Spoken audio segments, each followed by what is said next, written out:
This is some bullshit.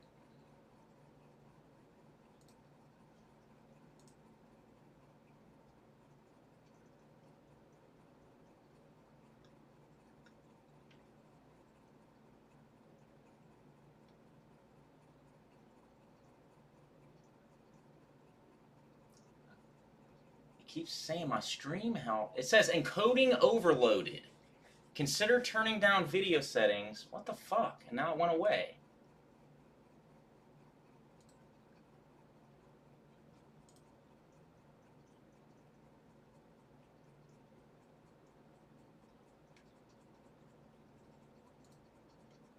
Consider turning down video settings or using a faster encoding process or something. It keeps saying. I don't know what video settings it wants me to turn down.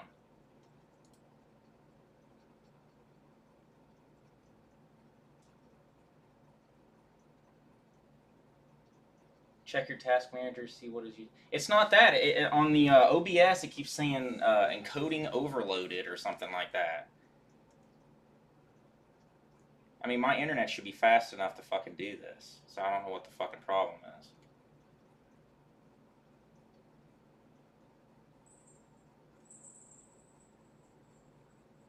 You guys see me?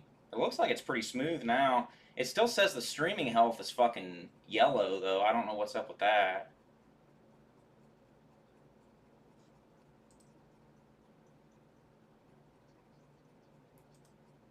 I'm going to go to the video settings here. Output.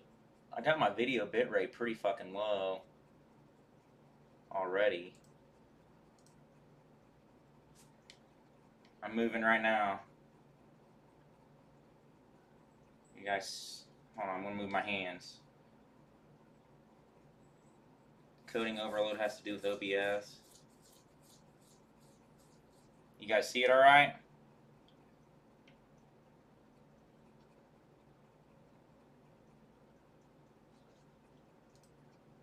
Yeah, let me turn down my resolution or something here. Hold on.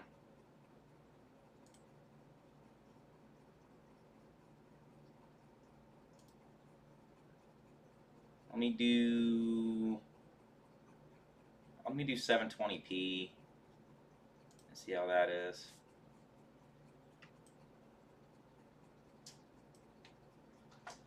Get down, cat. Not in the mood.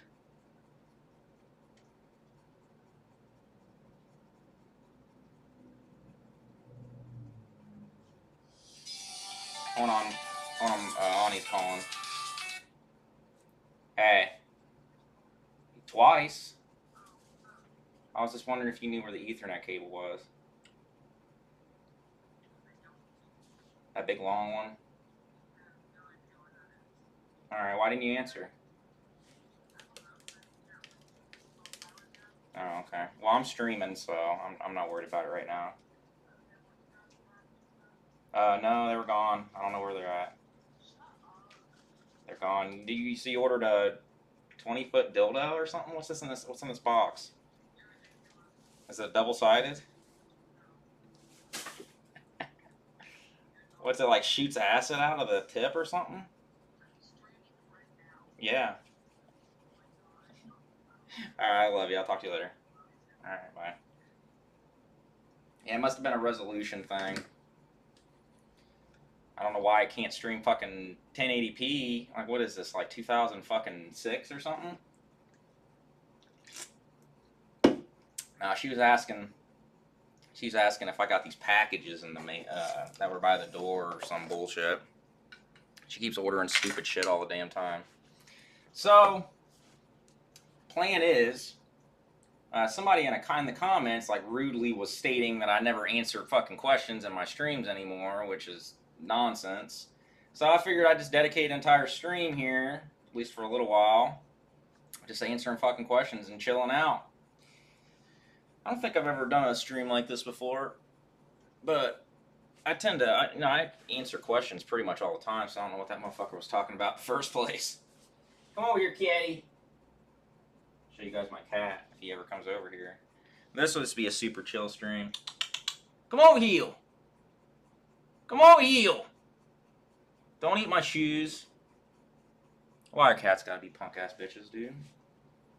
I don't get it. Do I put pineapple on my pizza? No, and if I ever see somebody do it, it's gonna be the last thing they ever do. Fuck is up with that shit, dude? It's disgusting. I've tried it before, and it's just, I don't get it. Nothing that sweet should ever be on fucking pizza, dude. I'm the same way with like barbecue sauce, like really sweet barbecue sauce people put on like, fucking nasty, dude. Yeah, I know, great exposure. Well, you know, people have to be. The people always gotta be saying nasty shit, so people don't understand how fast these comments fly by. You ever plan on finishing Link to the Past? I don't know, man. It's hard to go back to a game after you stop playing it for fucking like 2 months.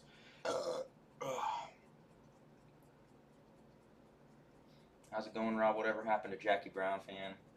He's still around. I just don't talk to him that much anymore. Girl he's with, me and her don't really get along too well for reasons stated in other streams. But I talked to him the other day. He's a good dude, man, for sure. We were talking about fucking Back to the Future 3. He was getting ready to watch the trilogy. I was like, oh, good luck, dude. I was like, once you get to the third one, it kind of just falls apart. So, are you excited for The Last of Us 2? I don't know, man. I feel like Last of Us is one of those games that on repeat playthroughs is kind of just weak. You know, like, I don't know, there's something about it. I've tried to play it multiple times. The first time you play it, it's like really good. And yeah, I had a really good time with it. It's got a good story, but on repeat playthroughs, it just kind of loses its momentum in areas and just kind of gets boring. And I like the cannibal part with the guy with the campfire or whatever. Like halfway through, I don't know. There's just certain parts of that game that are boring. There's like a part where you go to a school or something on horseback or whatever, and it's just fucking boring, dude. Like nothing ever even happens in that fucking part. It's just weird. Rob do a face reveal. Okay, here we go. Here it is, guys. My real face. I've been hiding it this whole time. Crisis 1 through 3 is better than Halo. That's pretty much just a cold hard fact. I would say Crisis 2 is my favorite, though. Crisis 3 is just a weird game. Crisis 3 feels unfinished. Like, I feel like Crisis 3 needed like 4 or 5 more hours on the end of it. It just felt like it's just not finished, man. It's weird. It's too short. I mean, that game, you can beat that damn game in like fucking 4 or 5 hours, it feels like. But Crisis 2 is great. I love Crisis 2. I love the city setting, and that game's long. Crisis 2 is long like my dick. Hey, we got green stream health. Giggity giggity. Here we go. Crisis is one of those games, dude, I couldn't even play for the longest time. They don't make games like Crisis anymore that nobody can run. I don't even think the developers themselves could run Crisis at the fucking highest specs when they released that game. I think maybe there was like one graphics card that could fucking even play that game, and not even at highest settings. It was fucking bizarre. I used to work at this place called Systemax. They're not around anymore, at least not where I live. I think it was just a one-thing deal, but they make computers, and I worked in the selling area. So I worked in a cubicle, and I sold like technology to like schools and shit. But when I first got there, they gave us a tour around the factory where they made the computers, because they make computers there. And I really wanted to work in the factory where they made the computers. I really didn't have any fucking interest in working on the phones and shit. But that's where I ended up. So they gave me a tour of the factory, and then they test the computers. They were testing the computers using Crysis. So they had like rows and rows of computers all set up in this factory in the back, and they were all being tested with Crysis on like medium to high settings and shit. It was fucking goofy. But I ended up quitting that job because it was just, you felt like a telemarketer, dude. All I did all fucking day, sit around fucking calling people and trying to sell shit. It's fucking stupid. Boogie Rant, you guys like that? How's life? Good times, man. I'm enjoying myself lately. Not working today. or tomorrow, or the next day. So, figured I'd fill it up with some stream action. I appreciate that, Craig. Yeah, Pro Jared should have came out with that defense a long time ago, though. If there's one knock I'm going to do on this guy, is that he should have done that defense right when it happened. Him coming out with this defense so far after the fact is just not helping his cause any at all. Fiero's doing good. It's still not perfect. It's got a little bit of a coolant leak. Like, see, on the Fiero has a unique cooling system. No other car has this cooling system. Okay, so you have the radiator in the front, cooling pipes on the side of the car that are made of steel, leading to the back of the engine, where in the back where the engine is. But the engine sits higher than the radiator, so it has to be a very closed system with like no air going through it in order for this coolant to loop around the car, and it has to actually go elevated. So you need pressure in this fucking thing. And when I was talking about this before, somebody was trying to act like I didn't know what I was talking about. Like when I was burping the Fiero, you gotta burp this motherfucker like a goddamn baby to get the air out of it. Because if you have air pockets, it'll overheat. The coolant won't get to the car. And on the driver's side, it's seeping just a little teeny micro amount of fucking coolant. You can see it, like if you run the car for a long time, like the guy welded the pipe, and I see where he welded it, but there's just like a little pinhole in it, so it's seeping just the slightest bit of coolant.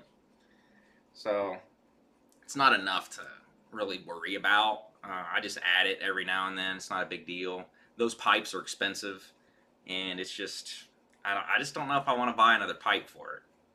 So I'm just kind of playing it by ear with that shit. Favorite memory from Silent Rock Golden Age 2007 to 2014. It'd have to be two memories that I really look back on pretty fondly. Is when I made Action 52, and because at that time, you know, I was making these videos and they weren't really going anywhere, and you know, at this time, like, I wasn't really doing anything with my life. You know, I wasn't going to college. I wasn't really doing anything. I wasn't working. And I was spending all my time on these YouTube vids, and I wasn't going anywhere. I wasn't even getting, you know, a couple hundred views on my videos and shit. And really, this was the last shot. You know what I mean? I had, like, one more idea. I put, like, really all my effort into this Action 52. And it worked. You know, it took off. I mean, it wasn't viral or anything, but it was popular, you know what I mean? Like, 10,000 views in a few days and shit, kind of popular. And I remember, like, people from the community coming to this video and, like, commenting on it. You know what I mean? Like, it was fucking crazy. And the big thing is when Armake commented on it. Armake laid a comment down on it and really liked it, and that was just fucking nuts. I remember just screaming and like just running around my room, calling up my fucking homie and telling him about it, and it was big. And then that was the first thing that I knew that I, you know, was at least had some talent. And then after that is when Boo Kitty saw it and we started talking, so I fucked her because of that video. So Action 52 is always going to have like a really good place in my heart, because I wouldn't be here right now without that game, really. So that was really cool that happened. But, I mean, me and Armake were never close or anything. I talked to the guy a few times, but it wasn't like that. We just didn't have that kind of relationship. He was just kind of a distant guy. Like, I talked to him on IM and stuff like that, and he was just kind of a distant guy. He wasn't really somebody you could really get close to. I don't know. There's something about it. I don't even know if he's on my Facebook anymore. He might have unfriended me.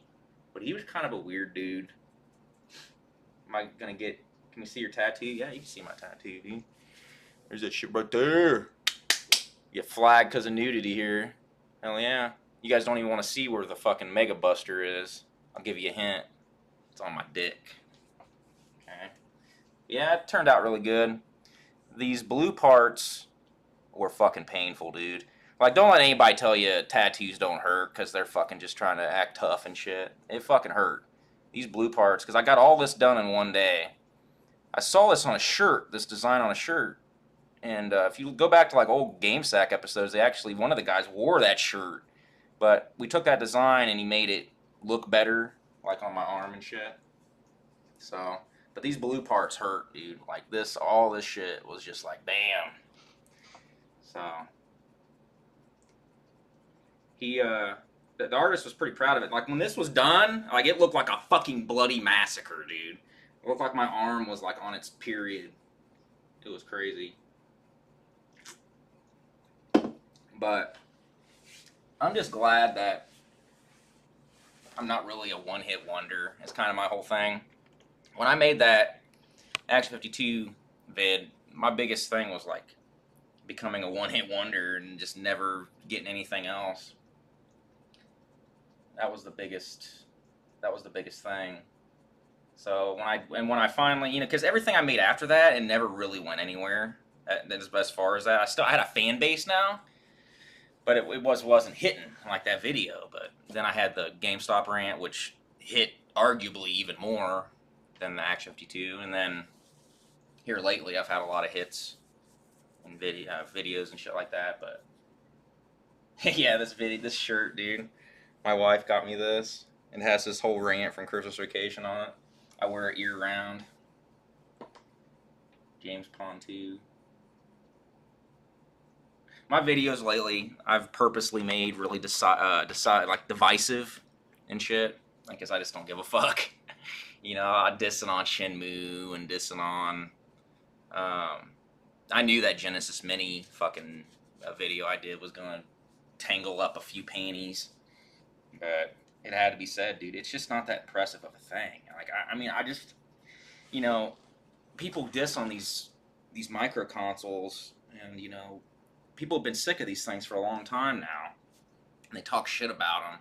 They're not perfect in emulation and blah blah blah, but then all of a sudden Sega's gonna make one, and now all of a sudden it's like the best one ever, and it's perfectly okay for Sega to have these mistakes, just because it's Sega and just because it's the Genesis. You know, that's what blows my mind about the whole fucking thing. So, I mean, that's what kind of pisses me off about it. It's like Sega isn't allowed to do the exact same things with the exact same problems, and nobody's going to say anything negative or act like it's bullshit. And I hate that, dude. Hate that a lot. Come here, kitten. What you doing? Come over here. Well, come on over here. I'd go and get him, but I'm in my boxers right now. Here, hold on. I'll turn the camera and go and get him real quick. Cat. What you doing? I know, it's ruffle him. Oh. Alright. This is Banks right here. Say hi, Banksies. Banksies. What's up, bitches? It's Road Kid. It's me. He's sweet, but he's in run around in circles mode right now. He always wakes me up in the mornings to cuddle and shit. I always got like a thing with black cats, dude. Black cats are always my jam. He's better than Jack Burton.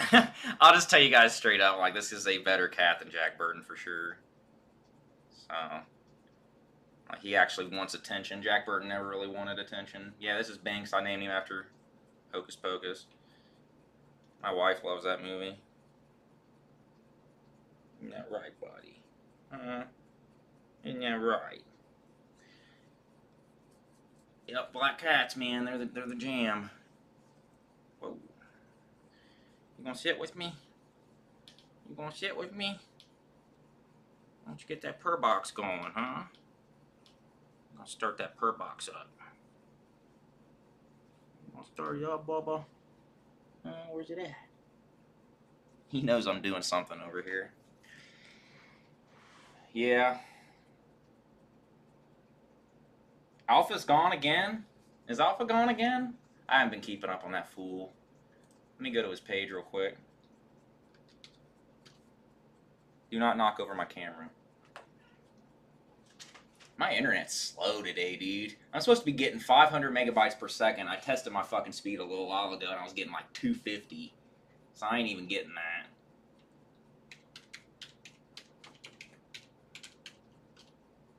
I don't know what's up with that. Let's see. Alpha Omega Sin. Yeah, dude, look. Yeah, he made 2 videos.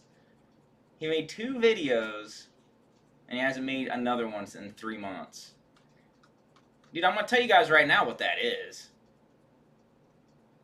The whole deal with that is that he just wasn't making no money anymore, dude. He's not making no money off these videos anymore. The last video he made, he got 94,000 views. And I'm going to click on it. Yeah, it's not, there's no ads on it. So he's not getting any money. Let me go to the other one. Nope, no ads. So he's not getting no money off these anymore. So he just doesn't want to do it. That's literally it. Mudahar in the hizzy. You guys want to know a popular channel that deserves every single subscriber that they have is Mudahar right here, bitches. Mudahar, dude. He's a good guy. For sure. You got me a ton of subscribers, dude, with that one video when you talked about them unsubscribing you from me. That meant a lot. A lot of these fucking channels wouldn't do that shit. Yeah, he's a good dude. Getting jacked with my bangs. Some ordinary gamers, bitches. What's my thoughts on Shenmue 3? Honestly, dude, I just think that it just looks bad. And I'm not saying this because I don't like the series. Like, if this game looked good, I'd be like, this might be the one. You know what I mean? Like, this might be the one. Like, you know, you get your dick sucked like 5 times in a row, and 4 of them bitches fucking scrape it with their teeth, and you just hope that the 5th one don't. Eventually, you're gonna find a bitch that don't fucking scrape that shit with their teeth. But I think Shenmue 3 is gonna take a chunk out with its teeth, dude. It looks jank. Yakuza is better in every capacity, guys.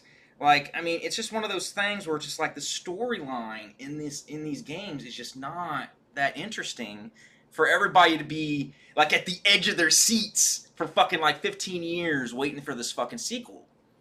It's just not like that, dude. Yakuza 0 has a better storyline than any of these Shenmue games put together. Like, Shenmue had its time. When it first came out, it was an interesting thing. Like, there wasn't anything like that game. There really still isn't with the kind of the way... I mean, Yakuza is, but it's better. But the way that Shenmue is so fucking chill and just nothing to it, there's nothing really like that. There's just nothing to that game, dude. And, like, with this new one, like, the camera looks so close to fucking Ryu. And it just looks... I don't know, man. It looks like a fucking late Xbox 360 game. Late to mid Xbox 360 game. How come you never got into AAAs like Spider-Man or God of War? I did. I bought God of War. Oh, thanks, Renegade. $10 go to your purple tasty memory. That was one of my better videos, honestly. Yeah, I agree. They put together like a movie that like puts all the Shenmue clips. They did that with Shenmue 2. They had like a clip disc or something with it on Xbox that like cut it all together. But it's just not that interesting of a story. Like, this is the thing. Like, okay, your dad gets killed. You go after the killers of your dad, and that's basically it. Then it kind of just gets all this kind of crime thing, but it's not really that interesting, and then most of it's just a fucking bunch of red herrings. Like, the whole story is just a bunch of red herrings, a bunch of dead ends. And it's just, nothing ever goes anywhere until the very end of these games, and then finally something starts happening. But it's just not that interesting. Yeah, it was interesting when it came out in 1999, 2000, you know, being like one of those revenge things, but it's just not that interesting. Yeah, thanks for the donations, guys. They're definitely appreciated, for sure. What's your opinion on 9 Inch Nails? I like 9 Inch Nails. The Fragile is one of my favorite albums. The Fragile, I think Downward Spiral is kind of overrated a little bit. I like Closer on it, a couple other songs, but I think The Fragile was his masterpiece. Are you ever going to do another video of a random rant or things you hate? Ooh, that was a good burp right there. A lot of my rants I do in my streams. You know what I mean? So I think the reason, like, I was thinking about this the other day, like yeah, I mean, it might be a good thing to have, like, concise rants and, like, self-contained videos that are shorter and stuff like that. That was kind of the style I used to do. But, like, in these streams, oh, thanks, Hug Savage. I will address that in a second. But these long-form streams that I do, I kind of incorporate these rants into them anyways. And I know that's not, like, everybody's cup of tea to, like, listen to me for 2 hours plus, but I really feel like a lot of my best material is in these streams. So, like, those that are in there, I got 146 people in here, which is crazy. That's fucking crazy, man. I get a lot of people in my streams anymore. But those that don't listen to a lot of my streams, like, literally, I'm telling you guys, some of my best material has been in these streams. So if you go back and watch some of the stuff, you know, I'll do some of my best shit. Some stuff that's been on my mind, like, even like I was gonna make a video on it, you know what I mean, like a rant or something. But I'll just do it in the stream, so that I don't want to do it again because I've already done it in the stream. So it's kind of like this weird. It's kind of like this weird thing. Like, I could go back and do the same things again, but it'd just be kind of weird because I already covered it in the streams. So I guess if you guys want, I could, like, take certain things out of these streams that I've already said and then make more self-contained videos out of them. But I just kind of do them in my streams anyways. Do you ever miss the Cutlass Supreme? I do. I regret trading that car for what I did. Yeah, it's a lot better off the cuff, exactly. I traded the Cutlass Supreme for a Cadillac, for a '88 Cadillac Fleetwood, which I regretted. That whole thing was just a catastrophe. So I had a Firebird. It was a '91 Firebird. It was like a teal color. And it was a mess. That fucking thing, like, the steering was just... Dude, like, to go straight, you had to, like, have the wheel, like, turned twice. Like, the fucking alignment or something was fucked up. Nobody could figure it out. And I put it on there to trade, and this weird fucking fat hillbilly guy fucking contacted me with the Cutlass. And my parents didn't want me to trade it, because it was like, the Firebird was the car they bought me as, like, a present and shit. But it was just a mess. It was falling apart. And they finally let me trade it. So I traded this guy, this Firebird. I was surprised he even wanted it. And I traded the Firebird on Craigslist for the Cutlass Supreme. And it was a nice car. It was in really nice condition. But it leaked oil. It leaked oil pretty bad. And it was an 82 Cutlass or an 84 Cutlass? 83. One of those. And it was in really good condition. But the problem with that car, and the main reason I got rid of it, is that it was just beyond a gas guzzler. Like, dear fucking God, guys. Like, I can't even tell you. Like, I understand it was a different era and different time in the early 80s with, like, gas and shit. But, fucking Christ, guys. I mean, this car probably got, like, 3 miles to the gallon. I mean, it was carbureted. It was a fucking big-ass engine. Big-ass fucking tires on it. It was a big car. It was fast, but fucking Christ, dude. Like, I mean, you could dump $20 in that tank, and it would be gone. Like, you'd get across town. It was almost like it had a gas leak, but no, it was just fucking a gas hog. So I had to get rid of it, and my idiot ass trades it for an '88 Fleetwood Cadillac. That's probably even worse on gas. So I trade it for that to this, like, gangster white guy, like, you know, pretend gangster guy. He's a fucking total asshole. And I trade it, and on the way home, the car acts like it's acting up and shit. And the windows didn't roll down, and the fucking damn muffler was hanging off of it and shit. And I got all that fixed. And this guy fucking messages me, like, 2 weeks after the trade. And he's like, I want to trade back, man. He's like, this Cutlass fucking is a gas guzzler, man. I can't even believe this. And I'm just like, dude, this Fleetwood ain't much better. I'm not trading you back. I just put a whole bunch of money into fixing the fucking shit that was wrong with it. And he's like, you better watch your back, man, because I'm going to be hiding in the bushes. I'm going to gank your ass and all that shit, threatening me and whatnot. I mean, he wouldn't stop. I mean, this dude was, like, calling me, like, literally threatening to fucking kill me. And I actually ended up having to go and make a police report about it because he wouldn't stop. I mean, this dude knew where I lived because we had talked about meeting up at my house, so he knew where I lived. So I literally had to go to the police station. It was the only police report I ever made so far in my life. I had to go and make a police report about it, and the cop was just mystified. No, the guy looked like Jesse Pinkman, dude. Like, he literally did. He was like a total wannabe gangster. And I had to go to the police station, and the cop was just mystified as to the whole thing. He's like, you traded cars? He's like, why would you trade cars? It's like, thinking it's like a Pokemon card deal or something. And, no, I made a fucking police report, and the police called him a couple times. He never answered, I guess, but he's smart enough to realize that a police station's calling him to stop, so he never contacted me again after that.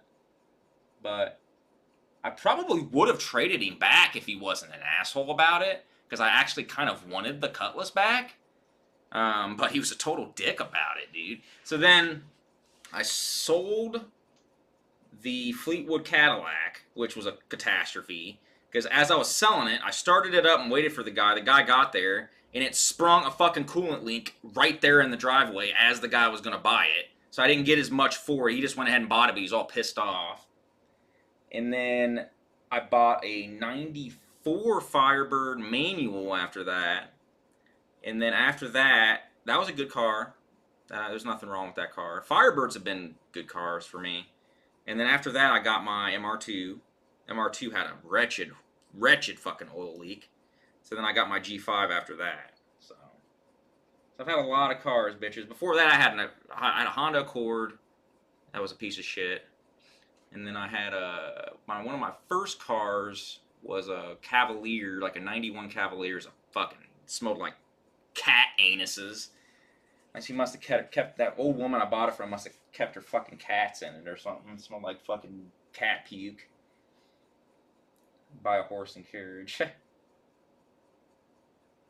You guys are all pumped for this fucking Last of Us 2, man. It ain't even coming out till next year, is it? I thought it was next year it's coming out.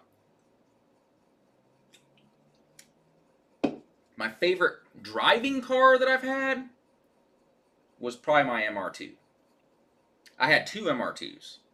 I had a 86 MR2 also that had a lot of problems, but my 2000 MR2 that I had was, as far as fun goes, that car and the Fiero are the two funnest cars I've ever driven. That MR2 was the sexy, yeah. Yeah, that was a sexy car. I've had two MR2s. I'm a fan of the Super, dude, but I would never, ever pay those prices for that car, dude. That's one of those cars, I mean, just because it's in fucking Fast and the Furious, everybody wants to jack those motherfuckers up, dude. Anybody that pays fucking $20,000, $30,000 for a early 90s Supra is a fucking disgrace, dude. You're a dumbass. You're a fucking dumbass if you fucking spend $20,000 on a car that doesn't even have fucking 300 horsepower or some bullshit, dude. The fuck out of here. Ask me anything is what AMA means. It's like a Reddit thing, I guess. Would you rather play Action 52 or Where's Waldo? Dude, I'd rather play... At least Action 52 has variety. Where's Waldo is the same fucking thing over and over again. Man, I smell sweaty like a mofo, dude. It'll be shower time after this fucking stream. Sweaty like a mofo. Cat, what are you doing? He is just flipping out because I'm over here, dude. Robin 60 FPS. It's a whole new level. Well, I couldn't even get the motherfucker to work earlier, dude. I mean, Jesus Christ. You guys probably seen I fucking tried to get this thing to work like over and over again. Wait, is the car a hidden gem? Co-op stream with DSP. I'm gonna have to get a co-op stream with you, bro. You gotta put me in a video or something, man. That'd be dope. If you got like a part for me in one of your videos or something, that'd be dope sauce. I would do that. I wouldn't do that for a lot of people, dude. If RGT asked me to be in one of his videos, I'm telling him to fucking fondle my balls.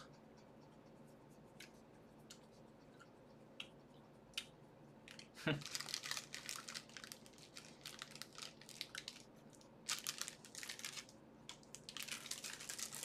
guy's a fucking idiot, dude. Everything that guy makes is just clickbait. You know what RGT stands for? Really gay transvestites. That's what it stands for. Because these are training. That's what I heard anyways. My favorite Yakuza is 0. I haven't beat it, but I'm like halfway through.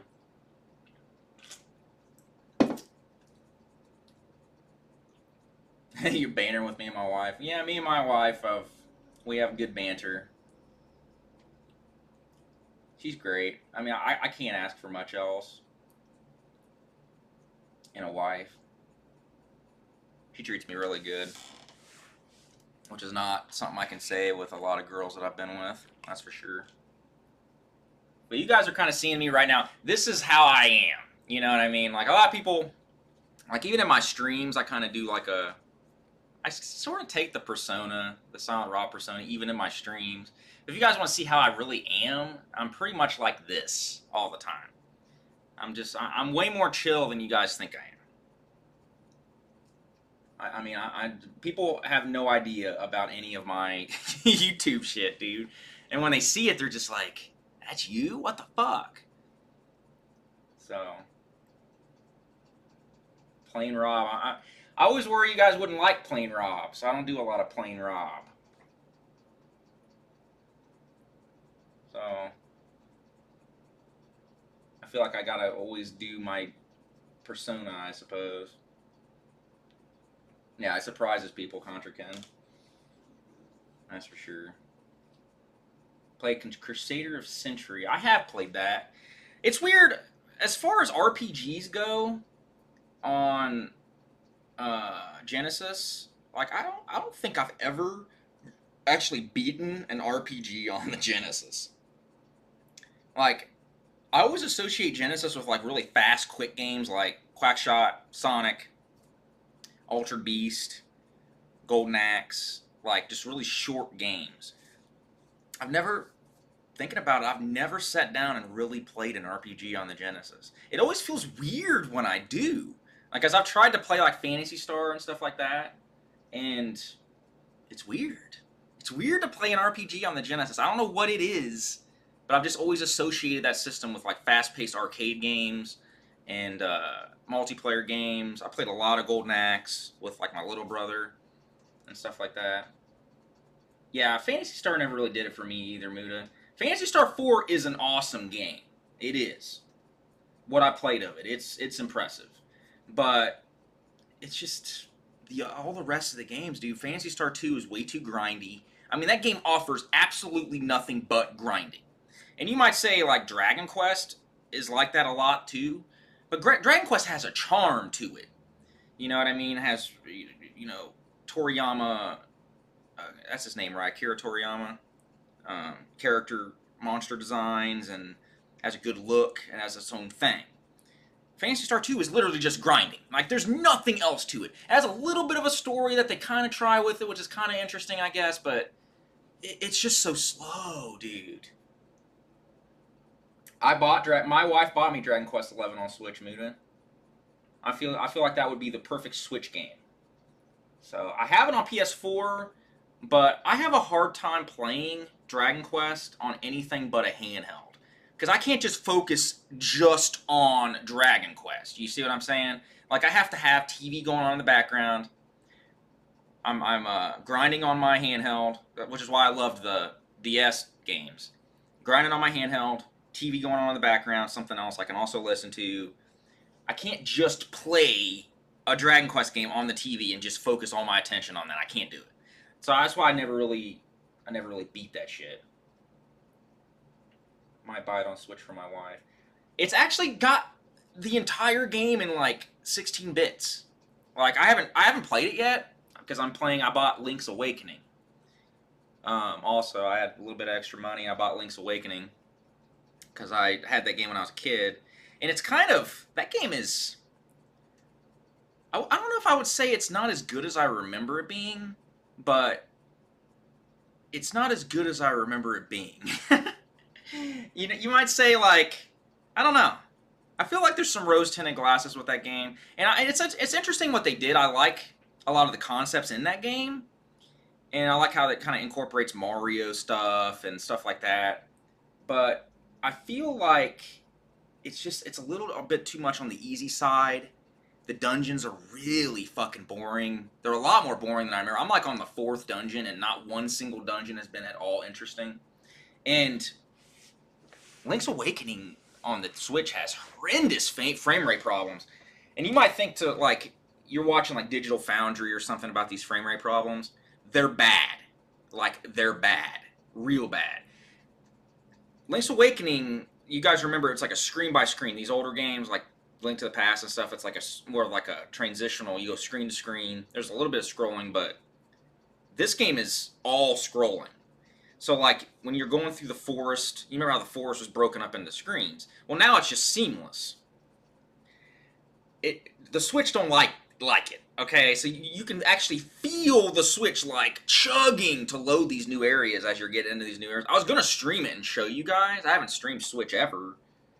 But, it is framey as fuck, bro. Like, every time it's loading a new area, you'll feel it. Like, you're going from the town to the plains area, it gets chuggy. It starts going like this. I mean, it's so obvious that I have a hard time even playing it. It kind of gives me a fucking headache. But, yeah, I do remember the last dungeon and that being pretty fucking big. Wings of Redemption is buying Mustangs left and right, along with Wendy's chili and Pepsi imported. What? Dude, I don't follow Wings of Redemption, dude. Guy's a fucking idiot. It's his own fault as to why he's in the position that he's in. All Wings of Redemption had to do was play it cool. You know what I mean? Okay?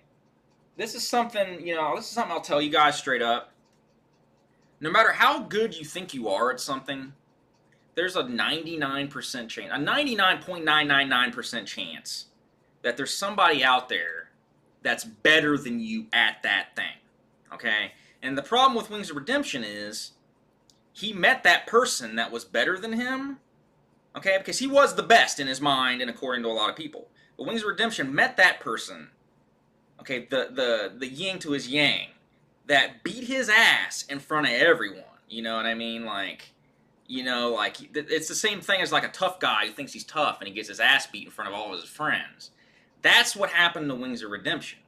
And it's affected him on like a deep, deep level to where he was never able to recover. It's the same thing as Cosmo. Cosmo, that speedrunner, why he's a fucked up mess now is because he was the best. You know what I mean? Like, Cosmo was the top of the mountain, or so he thought. And he's the best at Zelda. He's the best, okay? He goes to the video game championships, gets his ass beat by fucking John Numbers in front of everybody, humiliates that motherfucker so hard that it turned him into a fucking female, okay? He fucking knocked his ass, his brain all fucked up, okay, and fucking turned his ass into a girl. He got beat so bad, okay? So, that's what happened to fucking Cosmo. And the why he's, he's like trans now, and he goes by, Narcissa. Fucking crazy person, dude. Beat his ass so hard, his fucking dick flew off. Dude, he's a female now. Like, that's what happened to Cosmo, dude. Like, some people can't handle the fact that there are people out there that are better than them at something. Okay? They have to be the best. And it's just not true. I'm well aware of the fact that there are people out there that are better than me in everything I do. You just have to find your niche. There's nothing wrong with being good at something. You don't got to be the best. That's how you get through life. You know, if you think you're the best and then you get your ass fucking mutilated in front of everybody, you know, like it's hard for a lot of people to handle. That's what happened, dude. That's what happened to Wings. He could not take it. He got beat by what's his name? Shit, you guys know what I'm talking about. He got beat in that stream by somebody will know his name, but he beat him bad. on that. Syndicate, yeah. Syndicate beat his ass. Okay? And he was so full of himself that Wings thought he could do it. He could beat this guy, no problem. But it was streamed, and everybody fucking seen Pro Syndicate beat his ass, and he never recovered. He never recovered. That was it. And, you know, and at a point I feel bad for him, because that's his everything. Like, his everything was Call of Duty, you know what I mean? He put his whole life into this to be the best. You know? It's fucking crazy, dude.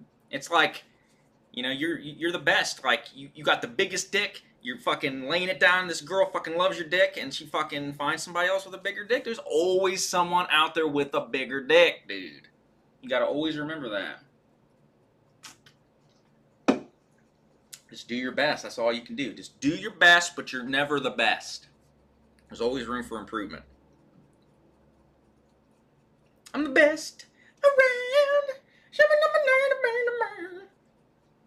Yeah, he can't exactly, Muda. He can never accept the fact that he can learn something from this situation. You know, if he just would have played it cool with Syndicate, he could have been with Syndicate and been as famous as Syndicate right now. But instead, he threw the biggest fucking hissy fit ever and fucking discommunicated himself from everybody because he cannot handle criticism and he cannot handle being beat. You guys see it in my streams, okay? If I lose at a game or get beat in a game, I make a joke out of it. It's not that big of a deal. Who cares? You get better, you know? I'm pretty good at fucking Mega Man. It blows my brother's mind. He can't do Mega Man for some reason. But I know I'm not the best at Mega Man. All you gotta do is get on AGDQ and all these speedruns and shit and realize real quick that I'm never gonna be that good. And like, same thing with Low Tier God, you know? In early YouTube, in early days, a lot of these people, they thought they were the best because nobody was around at that time to challenge them. But then, these people that are better, they start making videos and other people realize real quick that these other people aren't the best no more. And some people can't fucking take it. They can't fucking take it, dude. Everybody had that friend growing up that used to play multiplayer games with that could not fucking handle being beaten. I knew this one guy, dude, like, would get so fucking upset, dude, when he would fucking lose in a multiplayer game. Halo, Mario Kart, dude. I mean, this motherfucker, dude, he broke one of my controllers one time. I remember it was like a fucking huge argument. I had forced that motherfucker to buy me a new controller because he broke my fucking shit. Came over to my house. I beat his ass ruthlessly in the first Halo. I'll never forget this. He fucking picks up, it was the Duke controllers. I didn't use that one. I let other people use the Duke. Because I got small-ass hands, if you guys can't tell. Like, I got tiny fucking womanly hands. I got a big dick, big feet, tiny ladylike hands. So I couldn't use the fucking Duke. He's using the Duke and fucking gets up and slams that motherfucker on the ground, makes a pothole basically in my goddamn fucking room, breaks it. Just couldn't handle being beaten, dude. I stopped hanging out with him because of that. I couldn't handle it anymore. So I couldn't. Dude, the Duke was just like, dude, it was like this to me. Like this is like a fucking. This is like where you put your laptop on on your lap and shit. This is what the Duke feels like to me. Okay, who the fuck wants to play with something like this, dude? Like as big as a TV tray. Like I can't do it. Like I get it. Some people have big fucking hands, but I can't rock the Duke. It's too fucking big, dude. I can barely even reach the damn sticks, dude. I'm just like, Jesus fucking Christ, dude. Your wife likes my shirt. Yeah, I love this one. I always got people that like stop me and read it because there's a lot to read, so they have to fucking do that shit. So, you know, but I get it. I get why people like the Duke controller, but it's just not my style. I have too small hands for that. Like for me, let me grab it here. For me, I'm all about the PS4 controller here. The PS4 controller is just perfection. You know what I mean? It's all cords all tangled up. But this is as good as it gets right here. Like, it's so comfortable. Everything is within fingers width. You know, it's right there, you know? Like, I love it. I put it on my butt. I just cannot handle these big-ass controllers. I can't handle the Duke. Yeah, I saw they remade the Duke for the Expo, and I mean, some people got big hands. Like, I mean, I've seen it. Like, I have friends who their hands are like Like, here's my hands, and their fingers are like this much bigger than mine, dude. It's fucking insanity. So, what drugs have you done? That's a whole different stream, my friend. I don't have enough time to end this stream. That's a whole different stream, my friend. I had my party days. They're behind me. Let's just say that. 195 people, dude. I had a 997. I was trying to get to 200. That would be fucking dope. What's worse, the Duke or the Dreamcast controller? I will give the Duke one thing, is that it feels like a quality controller. I don't like the buttons on it, though, because they kind of have a... They kind of, like, poke your fucking fingers, dude. Like, they don't... They're not... They're, like, convex. They're not concave, so they just, like, they're uncomfortable. But it feels like a quality... Like, it feels like you could beat someone to death with this controller. Dreamcast controller feels like if a slight breeze came in fucking from your air conditioner or something, it would just shatter the motherfucker in a million pieces. Like, it just feels so junky. So, that's the whole thing about the analog stick feels so, ugh. Like, everything feels so, like my Dreamcast, like, triggers have like a noise to them. Like, everything just felt so jank on it, dude. Would you buy a hacked PS2 loaded with games? Dude, I'm just, like, not the biggest PS2 fan. Like, and I've gone into this... Yeah, the D-pad on the Dreamcast was bad, too. I'm not the biggest fan of that shit, the PS2, man. Like, the PS2 is a great console, okay? One of the best. When it came out, it had a DVD player in it. It was amazing. It was, like, my first DVD player. I had the system. I had these games, Final Fantasy X, like, all this stuff. It was great. But the PS2 to me represents an era where I was going out of video games, okay? Around the time I got that is when I started to get into music really hardcore. So I was, I was making videos, I was branching out, trying to discover myself. I was in high school. I just started high school when the PS2 was really picking up steam. And I just didn't really play video games that much anymore. And I picked up again towards the end of the PS2's life cycle when I started working at GameStop, right before like the 360 came out. Well, right after the 360 came out, I worked at GameStop. And that's where I started getting into games again, is when the 360 came out. But with the PS2, I had a lot, like the PS2 we had was kind of junk. Wouldn't read blue discs. We had to get another one. We got the slim one. And a lot of the PS2 games have been remade. So like, some of my favorite games like Final Fantasy X has been remade. You know what I mean? Other people's favorite games like Kingdom Hearts. Like, a lot of these games have been remade. And then to collect for the games that haven't been remade, they're getting kind of rare now. So like I saw Kingsfield or whatever on the PS2 like the other day. It was fucking expensive as balls. A lot of the games that I was interested in at the time would come out on PS2 and end up being big disappointments. Like, I was really hoping. I remember the Mana game that came out on there was a fucking disaster. I was really hoping that was going to be the Mana game that really hooked me onto the series, and it came out and it was just junk. The PS2 disappointed me in some areas, but it's a great system. Don't get me wrong, but I have deeper connections with all the other PlayStations. Okay, so PS1 is where I really was like coming into my own with games. You know what I mean? I was finding what I wanted, like Resident Evil, fucking Metal Gear Solid. It was just a dream come true with the PS1. PS3 is where I started my YouTube page. So I have a deep connection with PS3 because like that was like most of my shit was ranting about PS3, talking about PS3. That's where I really got back into games hardcore. PS4 is amazing. It's why I've streamed so much with you guys. I've really came into my own being a streamer on the PS4. And it was great. Chad Warden area with PS3. But PS2, I don't have that connection. Like I said, PS2 came out, my brothers were playing it a lot. But I had an Xbox.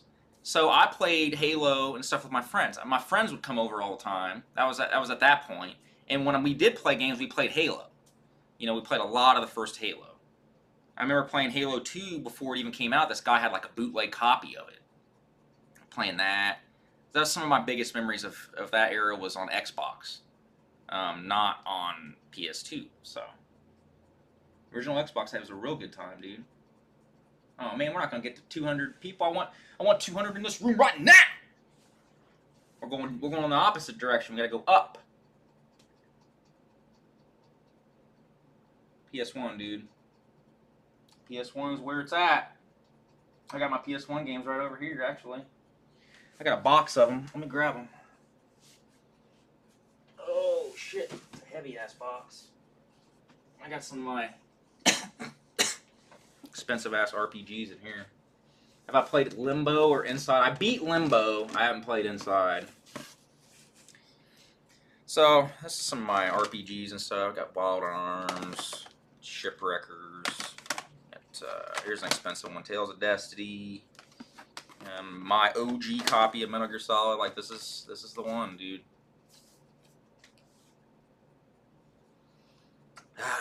Smells like 1998, dude. This is my childhood.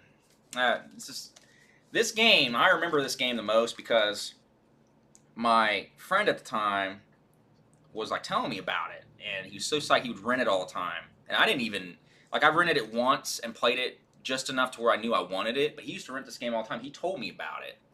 And like, I remember I wanted it for Christmas, and I got it for Christmas, and he was gonna get it too. I called him up. I was like, dude, I got it. Metal Gear Solid. I'm just like rubbing it on my nipples and shit, and he's just like, I didn't get it, man. They didn't get it for me. And I was just like, that sucks, bro. You know what I mean? Like, I was so hateful towards my friends back then. I'm surprised anybody ever wanted to hang out with me. This is my scratched up Saga Frontier. Got Buster Brothers. Forgot I even had this. Hot Shots Golf. Carry Me Lulu. Do you remember how cringe the game dude was? Oh god. He's the game dude. He is so rude. He sucks on the ball sacks in the dick too. Yeah, he fucking sucks, dude. Garbage. But you guys gotta remember there was a lot of that back then, dude. Everybody was just a fucking cesspool of shit. Got my Tales of Destiny 2. Oh, that's a fucking expensive ass game right there. Lundra 2, dude. I remember this game came out. It was such a disappointment, dude. So weird that they went that route with that game. Somebody said they wanted to see my Suikoden 2. I don't think I have it in here. Here, hold on. Oh, let me see here. I think I have it in here. Yeah, here it is. Hold on. Yeah, here it is. No, that's Strider. Where is my Suikoden?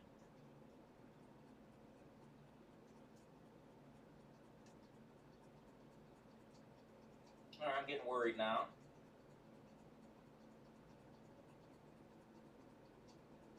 Where the fuck is my Suikoden 2, dude?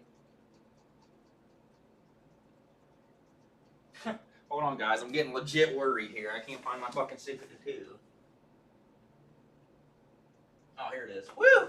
About to have a fucking heart attack, dude.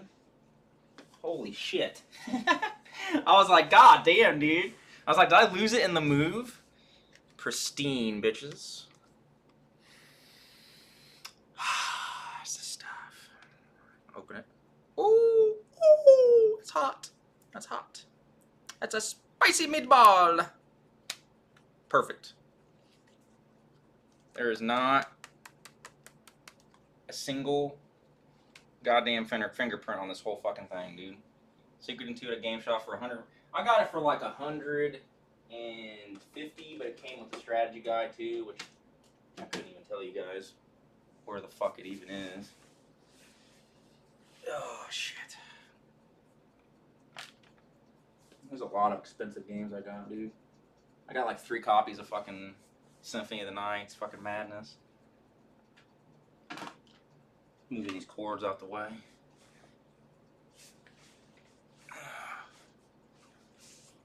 Try and get comfortable.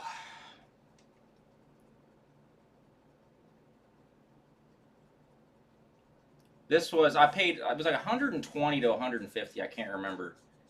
But it came with the guide. The guide is almost equally as rare as the game. Like, it's rare. So, and like I said, this is like a brand new copy of Suikoden 2, like, untouched. Thanks, Aaron. Has your your OP of PC gaming? Has your opinion changed of PC gaming since PUBG? I like. It's not that I don't like PC gaming. It's just that I didn't grow up with it, and I just don't have that attachment to it like a lot of people do. Like I had a PC growing up. I had a Macintosh first. Okay, so I had an Apple computer. It didn't play a lot of games, but I have my fondest memories of playing games was on that. It had the weird games. I had like this game called Lenny's Circus, and I had Dr. Quandary's, Secret Island Dr. Quandary, and some of these weird adventure type games that were on that. Then we got Windows 95 computer, and it was just junk, dude. Like we had constant problems with it all the time. A lot of the games didn't work right on it. It was underpowered. Then we had this Windows Vista computer that was a pile of shit, and I just had such problems fucking getting games to work half the time, dude. It was just horrendous. By the time, I really was, getting a computer that could do anything, I just didn't care anymore. And the way I am now, like, I just don't care for a game to be the best resolution. You know what I mean? Like, I don't care about that. I don't care that a game is fucking running at 8K at 5,000 frames. I don't care. Because when I'm playing a game, I'm not focusing on that. It's like, you know what I mean? Like, when you're going to have sex with a hot-ass bitch, okay, and she pops some titties out, and you're like, whoa, and you're surprised at first, and it's great, okay? But you're going to be wanting to suck on them titties. You need substance. You know what I mean? You don't just want to look at them and be, like, ogling them and being like, whoa, that's amazing. No, that's the way I am with games. Like, I start focusing on the game. It just bleeds into each other after a while. Like, after a while, I don't notice the graphics. I'm playing the game. I'm focusing on that. So I just don't care that the game... I mean, it could run at 8K, but I would play it on a handheld and have the same experience. Because it's just, I'm playing the game. I don't care. Honestly, you're up 21.9, ultra-wide aspect ratios change it all, makes a single-player game super immersive. That kind of stuff's cool. I've noticed that the HDR kind of stuff is what I like the most. What I've noticed makes the biggest change is that HDR. So that's what I've been telling my brother to get a fucking 4K TV. Just get that HDR is where it's at. Here's the thing, though. Yeah, I can get the game cheaper on PC. I get that. Okay? But I don't feel like I own anything when I buy something on Steam. Like, when I buy a game, okay, I have to have like a sort of it's hard to explain, like I guess an emotional attachment to it. Okay, it has to feel at least a little bit like it did when I was a kid. Okay, I guess I'm trying to recapture that feeling again. I want something to hold on to. I like to display it. I like to hold it. There are certain times that Ani will tell you, I will just go over and look at my games, pick them up, check them out. I'll do it with my PS1 games all the time. On Steam, I don't feel like I own anything. It literally just looks like a list on my screen. I have no emotional attachment to any of these games. Okay? Like, people will give me games on Steam, and it's really nice, and I appreciate people to do that, and you can still do that, and that's great. But to me, it's just one more word added onto a list. I don't feel like I own it. And to a point, you kind of don't on Steam. You know, like, you need Steam, you know what I mean? It's like you're like hooked up to this fucking life support system in order to live. And that life support system is Steam. And if that life support system is ever cut off, you're gonna die. You know, and it's just like, I get it, maybe GOG. I appreciate GOG a little bit more. At least I get, you get the file, you get like maybe an instruction manual or something with it that's digital and stuff like that. And it's I need more than just an icon on a screen in order to be invested in it. I guess you could say maybe I'm just kind of growing out of this kind of stuff. But in order for me to continue doing it, I need these certain things. If I don't have this, I have no interest. Like, literally, my innocence is gone. I guess you could say that.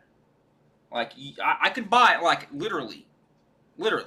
Like, if Final Fantasy VII, like, if it was on Steam, okay? And somebody purchased the digital deluxe, super ultra, extra special, it comes with a dildo, and a fucking helmet, okay? And, like, all this fucking shit. Backpack edition, okay?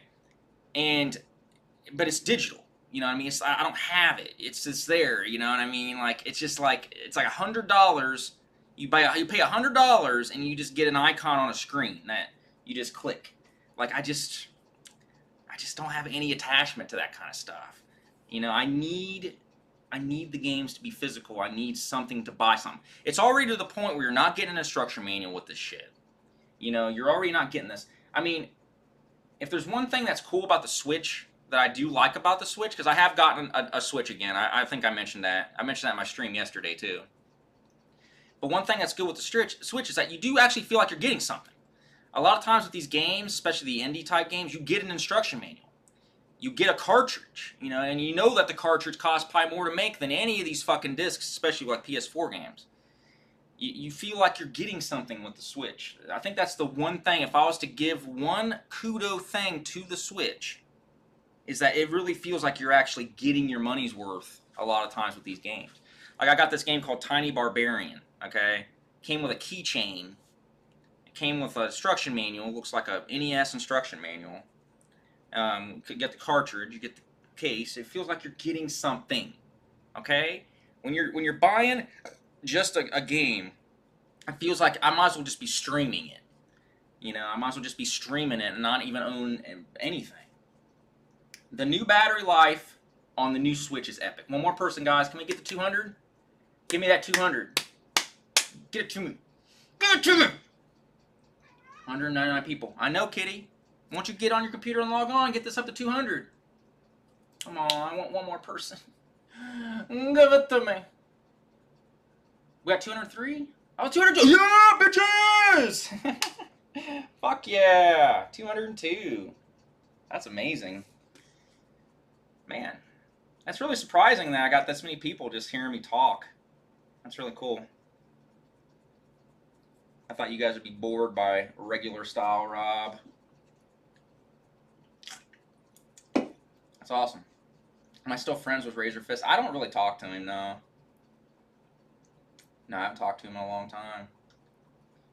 There was a question that went by. I want to see. Oh yeah, about the Switch's battery life. New Switch's battery life is amazing. I'm gonna tell you guys right now. They got this new chipset that doesn't draw as much power. That was one of my main complaints about when I had the Switch, that the battery life is fucking puke. Dude, I mean, like 3 hours, the fucking thing is dead. Like, I'm not talking like low on battery, I'm talking dead. This new Switch, dude, I can play this motherfucker for 2 days straight and not have to fucking charge it. Even then, when I'm starting, I got like 30% battery life. And when you charge it, it's like fast. Like, you hook it up for like 45 minutes, the fucker's charged up 100%. I mean, it's great with the battery life, dude. So I don't recommend, if you guys are going to get a Switch, don't get the Lite. I've determined that it is a waste. It's a waste. So, because you can't stream it. That was my main thing. Like, that was a decision that really got. I was like, if I want to stream this at some point, I can't do that.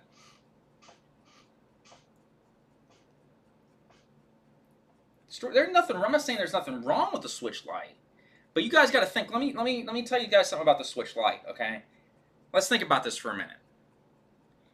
What's one of the main problems with the Switch? Okay, one of the main problems with the Switch is those fucking sticks that start to drift. They get drift issues. Okay, luckily with the Switch, what you can do is you can pop those mofos off. Sure, they're $80 or whatever, but you can pop them on. Problem solved. With the Switch Lite, you start having drift issues with that fucking thing. What are you gonna do? You know what I mean? So yeah, you saved $100, but in the long run, I'd have it in the back of my mind, like, if this thing starts having drift issues, you can't pop them off. You're fucked. Okay? You're gonna have to send that shit in a Nintendo. And I just don't think that the $100 is worth it. You can't hook it up to your TV. I can't stream it. Okay, you can't pop them fucking Joy-Cons off. It's weird. It's a weird system because it's not really a Switch. There's no switching involved with it. So it's a weird concept. It should be $150. I agree. I think $100. Yeah, 212 people. Holy shit, dude. That's really impressive. I didn't even like advertise this stream or anything. They should have called it something else. Because it's not a Switch. The name, okay, is like, it's lying to you. It's not a Switch. Oh, man, world, you going to work, bruh? Quit that shit, dude. Call in and be like, I quit. Rob streaming. Suck my balls. I ever play Catherine? I tried playing it, dude, but I am just not a puzzle game guy at all. Like, I have a hard time focusing on puzzle games. Do I like Mega Man 4 now? I actually kind of do. My opinion on Mega Man 4 has kind of changed over the years.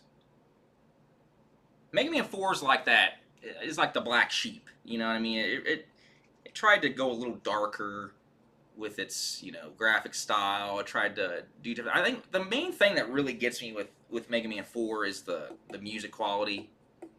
The music quality is just not as good as 3 or 2. The instruments used in it, like everything, it's just not as good. So, that's the main thing with that game.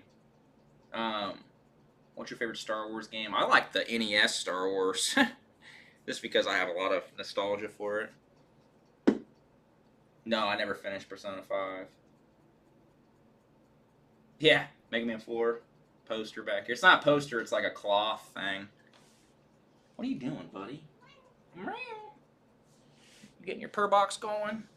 Huh? You getting your purr box? You getting that purr box? What are you doing? I'm over here losing. He thinks I'm losing my mind because I'm talking to myself. He's sitting over here like, huh? What? What are you doing? What are you doing? You're ridiculous. You see a bug on the carpet, don't you? He was attacking a bug earlier. Yeah, I love black cats too. He's the sweetest cat. He's just got he's got some bug, and you can see it on his face, man. He's got a bug in his sights. 90 hours, dude. That's the thing. That's the fucking thing, bro. I got no time in my life for 90-hour games anymore. I just don't.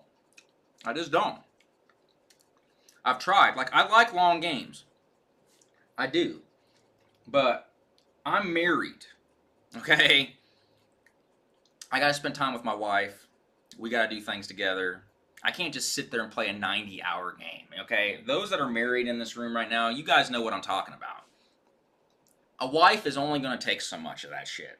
When I was playing Red Dead Redemption 2, I mean, she was sick of it by that point. Like, I literally put like 60 to 70 hours into Red Dead Redemption 2.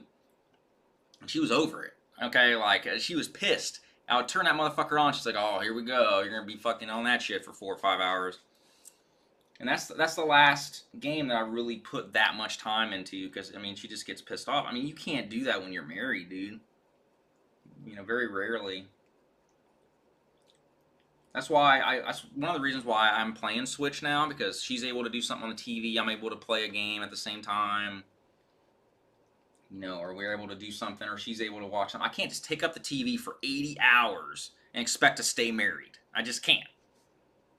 You know? 10 to 15, that's it, Braymax. 15 to 20 hour games are like my max anymore. Okay? Yeah, I got this Dragon Quest 11, and yeah, I probably won't ever beat it. I got Dragon Quest fucking 7 on the 3DS, dude, that I'm 85 hours into this bitch, and it's still not over, okay? That game went way off the fucking deep end, dude. Like, it is way too long. I'm at the very end of it, and now I have to go and find some bullshit or secret fragments or some bullshit. Dude, I just can't force myself to do it. I want to beat it because I'm so far into the longest Dragon Quest game, but I just can't get the gumption to fucking beat it, dude. And it pisses me off because I'm so far into it. I might as well just beat the motherfucker now, but I just cannot get the gumption to do it. Dragon Quest 7. It's too long. Way too long, dude.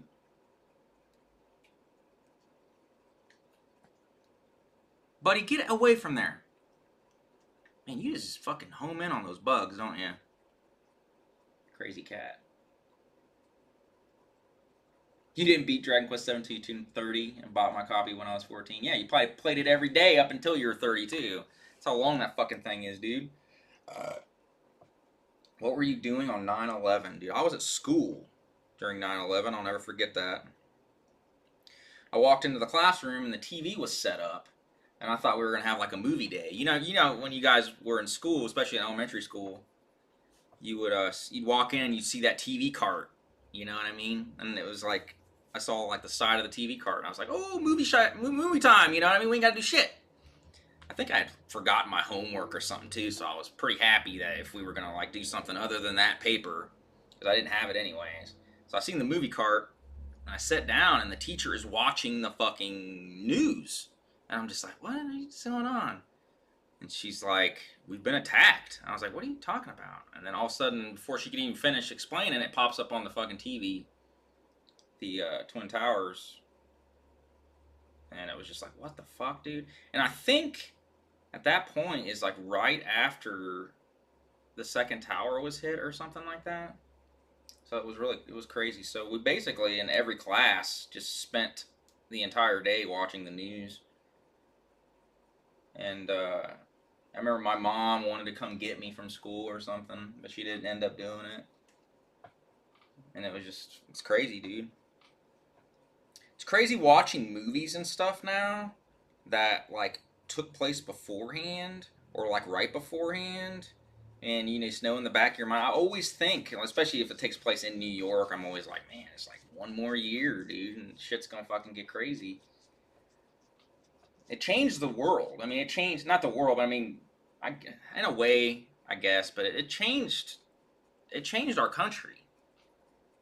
You know, it's just not the same. Flying isn't the same anymore. You can't make certain jokes anymore. You know, this SJW shit kind of started then. Just watching your fucking language shit. $5 I couldn't give. Hold on, I want to buy too fast. $5 I couldn't give you back in the day because I was broke. Oh, thanks, dude. So, yeah, it was. The world was a lot more fun. Let's say that. The world was a lot more fun before 9/11. Shit got weird. Oh, it was on the news for literally like a month straight. There was no other stories for a long time. Do you drink milk? I can't drink milk, dude. People could take a joke before 9/11. They can't now. It's sad. No, I can't drink milk because I'm lactose intolerant. I've never been diagnosed with it, but if I drink a glass of milk, dude, I will be in agony. Like, I tested it like a week and a half ago, dude. We had no pop left, and there was some milk in there, so I poured me a glass of milk, and then went back to sleep, dude. I woke up with like just fucking horrendous stomach cramps. I can't do it. You know, I always wondered, like, over the years, why I was never a big ice cream guy. I never really liked ice cream. Never really liked milk. Never really did that stuff. Only in cereal. And it's because it fucking hurts my stomach, dude. That's what it is. Favorite decade is definitely the 90s.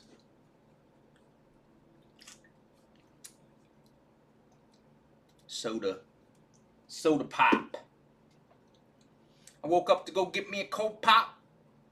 It smelled like someone was barbecuing. Never played Hotline Miami. I beat both of those games, dude. Both of them. Hotline Miami 2 is better. Like, I had people tell me it wasn't, but it's better. Like, I really, really liked Hotline Miami 2, dude. Like, it was a lot more difficult. It was a lot more brutal. I like the story a little bit more in that one. So, Hotline Miami 2 was my favorite. Shoutouts to Action 52, man. 211 people up in here. Holy shit, dude.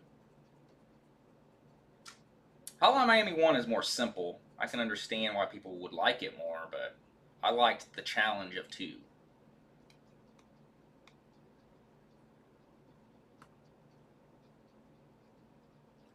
Woke up to give me a cold pop. I said, oh Lord Jesus, it's a fire. I didn't grab no shoes or nothing, Jesus. I ran for my life. Oh, Jesus. I got bronchitis. Ain't nobody got time for that. What are you doing, cat? Every time I'm streaming, every time I have a cat, they're always losing their shit. Probably because I'm over here thinking, they're thinking I'm talking to myself, losing it.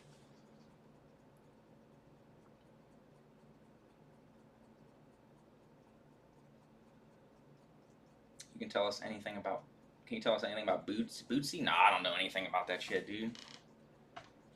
Bootsy, apparently, by what I heard, Bootsy was fooling around with Mike Matai's girl. That's why he was booted.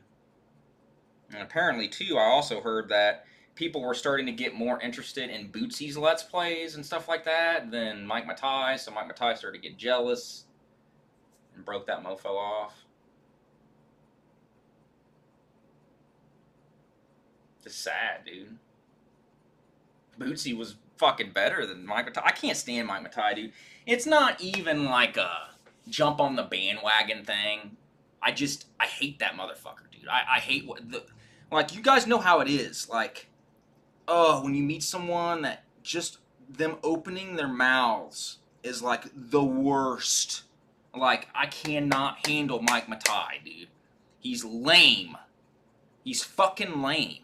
I mean, in a way, the AVGN is lame now, too, in a lot of ways. And regardless of how much Mike Matai convinced him to do his thing, regardless of how much shit he's done in the background, that's what he is. He's a background guy, okay? He is not a foreground, in-your-face camera presence. He doesn't have it. He just don't. And it blows my mind. Every time I see him, I'm just like, dude, he's fucking annoying as fuck. I knew a guy like him in high school, dude. He was this tag-along motherfucker. It always used to go with everybody. You know, you'd meet up with your friends, and there's a Zap motherfucker. You know what I mean? He's like, hey, man, hey, I wasn't doing nothing. I seen you guys over here. I'm gonna come sit at your table and shit. That's that motherfucker. Dude, get the fuck out of here, dude. Fucking ridiculous. What does your penis taste like, dude? I don't know. Bitches love to fucking snack on it, so apparently it's pretty delicious. I'd expect like a Popeye's chicken sandwich or something, dude. Those motherfuckers are still sold out. I actually went right before they sold out of those stupid Popeye's chicken sandwiches. I actually went and got one. There's an article out now lamenting the $60 game price. Do you think there's going to be a real debate in the game community about that soon? That's a good question. Honestly, Walmart sells all new games for $50. So, I'm going to tell you guys right now, do not ever go to GameStop to buy a new game. Like, Walmart, all Walmarts, they kind of quietly did this. I'm not sure when they started, but they sell all new games for $50. I bought Link's Awakening here a couple days ago for $50. My wife bought me Dragon Quest XI on Switch for $50. So, you can go there and get it for $10 cheaper right off the bat. I mean, yeah, I mean, you can't do trades and get it a little bit cheaper than that, but buddy, get off my laptop. Move. Yeah, they sell new games for $50. And $40 games for $32. I'm not sure why they didn't make this like a new thing. Go to Walmart, dude. If you haven't been there in a while, I think it's a fucking nationwide thing. So games aren't $60 to me anymore because I don't fucking buy them anywhere but Walmart. Yeah. Now, that is also a problem. They have a tendency of never lowering their prices on really old shit. Like, my fucking GameStop dude had, like, 2 or 3, like, fucking PS2 games in the bargain bin for, like, decades, dude. It was insane. And they were still, like, $30. I remember telling one of the workers there one time, I was like, you guys are never going to sell this. It's not worth that. It's literally worth, like, 50 cents. So, at a certain point, they just stop price changing their shit. Sometimes they'll just do a fire sale on stuff, and they'll put it in like clearance, but very rarely on video games do they just put deeply discount stuff. They're just not like that. They forget about this stuff.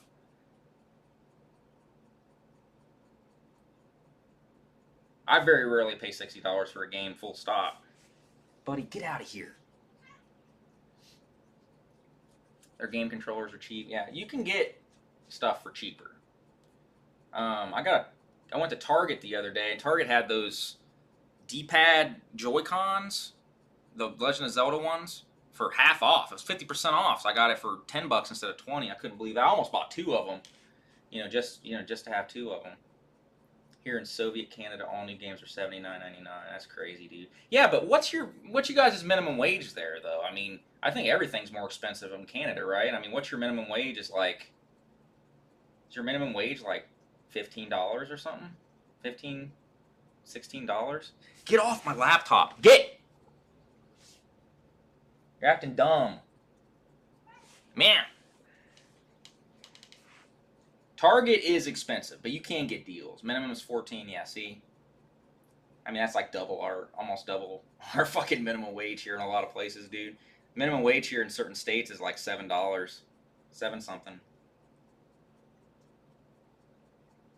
So you guys are making more, but it just evens out.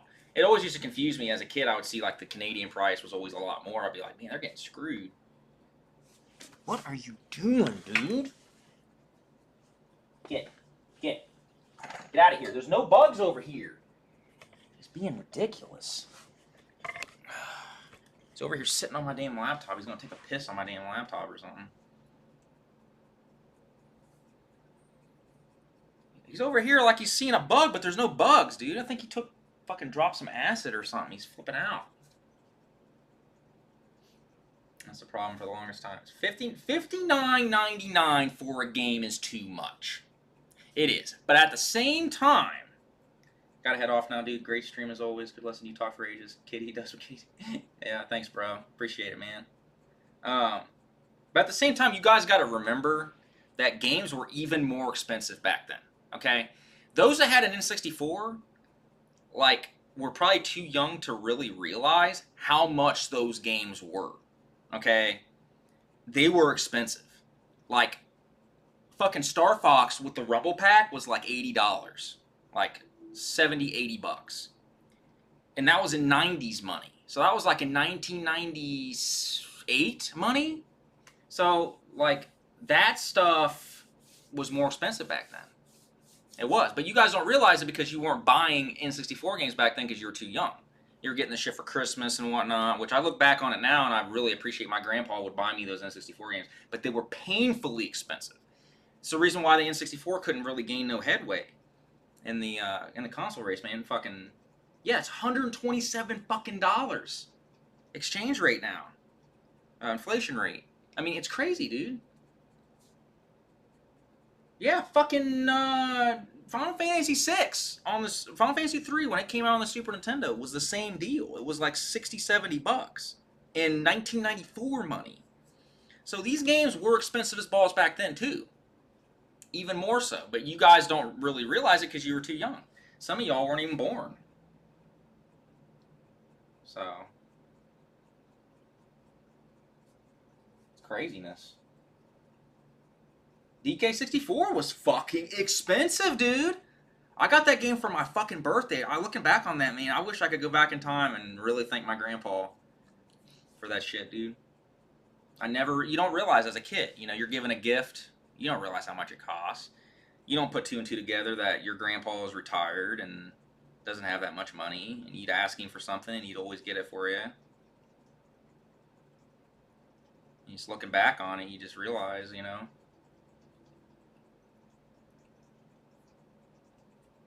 Same thing on Turok 2. I mean, these games were expensive, dude. Had the RAM cart. That's why another reason why I was PS1 all the way. PS1 games were cheap. They dropped in price fast. Greatest hits, there was a lot bigger selection. These games were $20, $10. You saved money as a kid, you couldn't save that much, but you could usually get you a PS1 game. I could not imagine getting fucking Superman 64 for Christmas, bro. I feel so bad for you. God damn, dude, you had to fucking pretend to like that thing.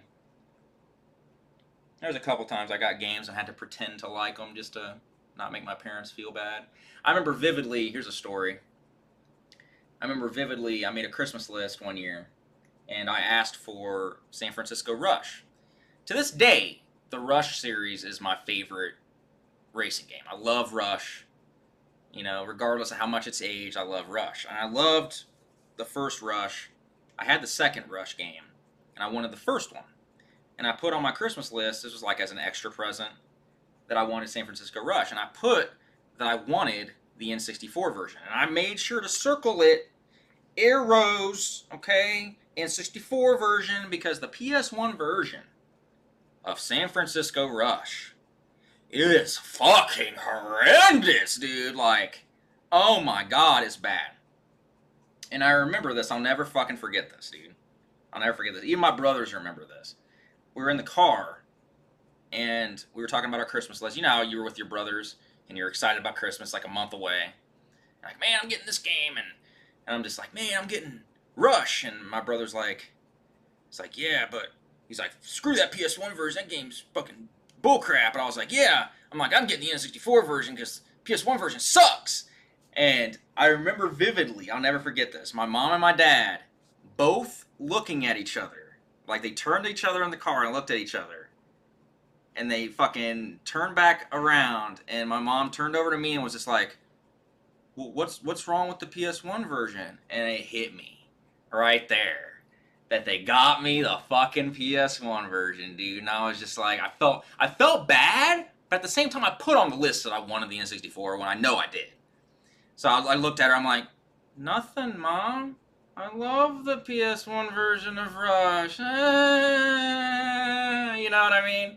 So, oh god, that whole month, dude, I knew I was getting this turd sandwich for fucking Christmas. Oh, I was so upset. Dude, that game is fucking terrible, dude. That's one of the worst ports ever.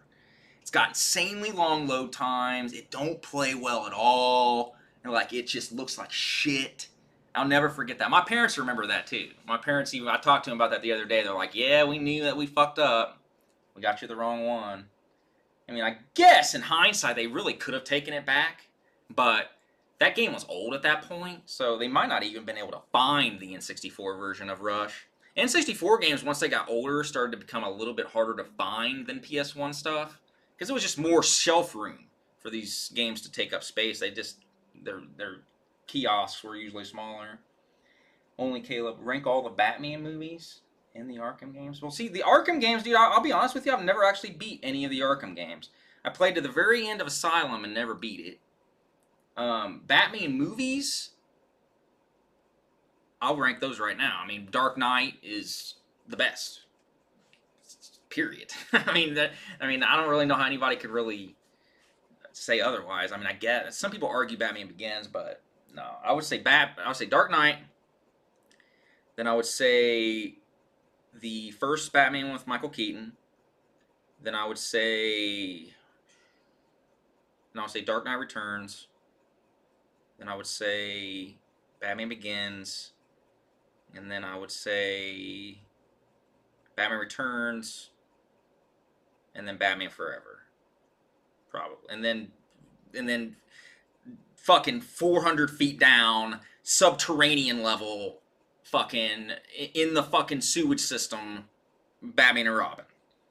Okay, that doesn't even, dude, that movie, when that movie came out, it was a joke. Like, I remember, I mean, this is like before the internet and all this shit. I mean, that movie got destroyed, dude, by all the critics.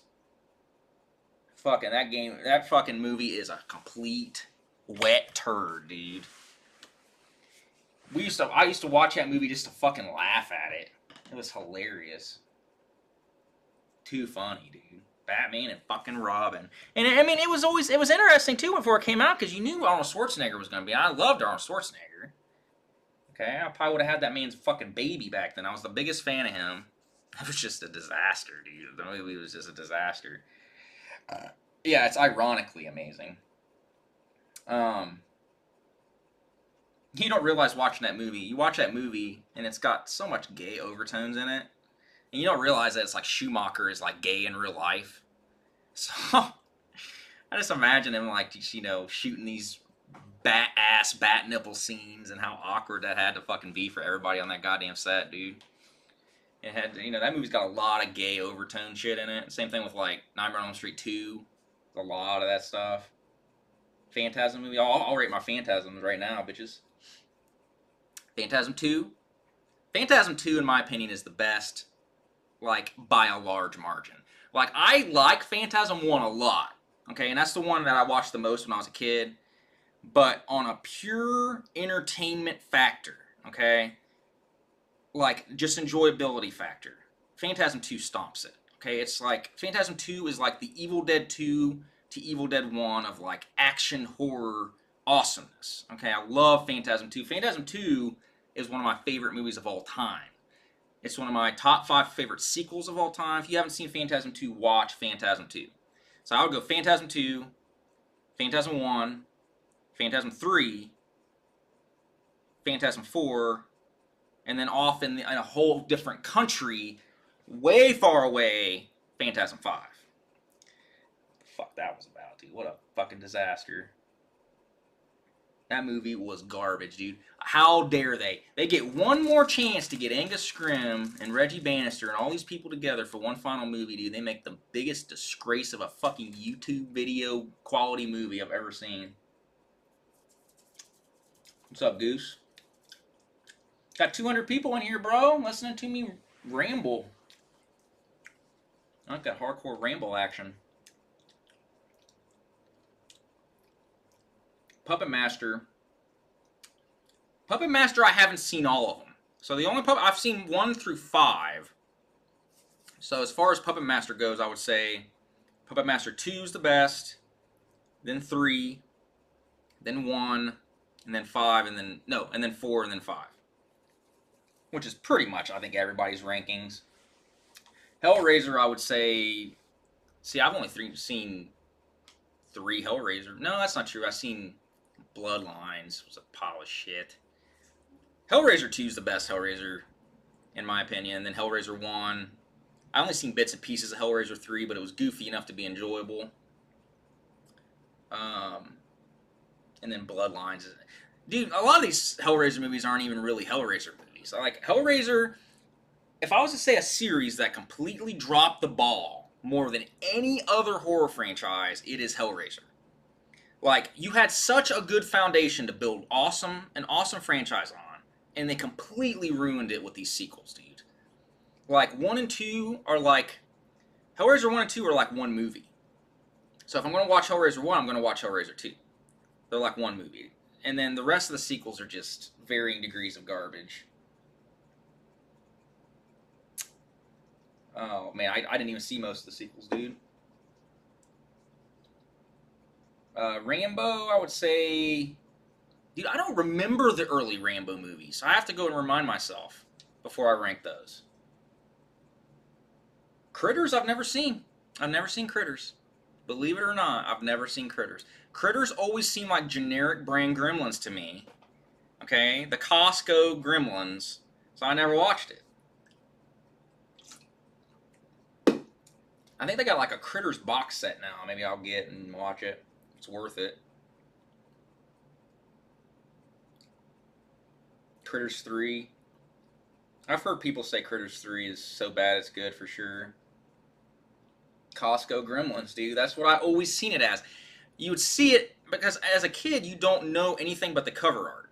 You know, so you'd have Gremlins over here. You'd have Critters, and it was just like, why would I, you know Gremlins is like the big one because it's got Spielberg's name on it and all this other shit. Yeah, I love Cube, dude. The first Cube is one of my favorite, like, obscure horror movies. Which I wouldn't even really call it a horror movie. I would say Cube is a sci-fi movie. But Cube 1's the only good one. Cube 2 is a fucking sci-fi channel disgrace. And then Cube 0 had its moments, but Cube 0 made the horrendous mistake of trying to explain the cube. You don't ever do that, dude! Like, literally the best part of Cube is that it doesn't make any sense. They don't know why they're there. They're in this fucking thing. They want to get out. You don't know why. You're coming up with questions as to why they're there. And then they have the audacity to explain it in Cube 0. It's just fucking retarded, dude. So I don't even regard those as even real figments of my imagination. I think Critters 4, they're in space, Goose. Critters 3, they're in the city. Critters 3 is the one with Leonardo DiCaprio in it, dude. That one's terrible. That was like Leonardo DiCaprio's first role, I think, if I remember right. And I don't know that because I've seen it, but I know that because I watched like a like a documentary on him or something. It's always the fourth movie that wants to go into space, dude. Hellraiser did that. Fucking Critters did that shit. Fucking what other one? I had another one just right on my mind and now it's gone. That fucking sucks. I had another one. Leprechaun in space. It's always the fourth one. They always run out of ideas by the fourth movie. Like, let's throw him into space. Fuck it. Yeah, Leprechaun. You guys said it right before I did. Yeah, Leprechaun. Jason was in space, but he was in the 10th movie. He was in space. The 30-second film. Children of the Corn, I've never seen. Never seen Children of the Corn. Like, I mean, I've seen a lot of movies, but there's a lot of movies I haven't seen. My mom would dictate what I would watch as a kid. And my mom had really good taste, and we would watch really good movies. But she did not like Children of the Corn. She did not think Children of the Corn was scary or good, so we never watched Children of the Corn. Same thing with Omen. She didn't like Omen, so we never watched The Omen. I still have not seen that. She would watch it, and then, like, if it was good, she would show it to me. You know, and she would make sure it just wasn't too bad for a kid to watch, too, I think. I've never seen In the Mouth of Madness, but I've seen bits and pieces of that because, what's his name uses it as, like, an intro to his fucking videos, Mr. Medicare, the internet insanity shit. I remember seeing that movie when I was a kid, vaguely. I had Cannibal Holocaust. I didn't think it was that good. Everybody, like, built up Cannibal Holocaust to be, like, this big thing, and I ended up seeing it, and I was just like, this is not that good, guys. And we had 200-some people in here for a while, man. That was really impressive. That was cool.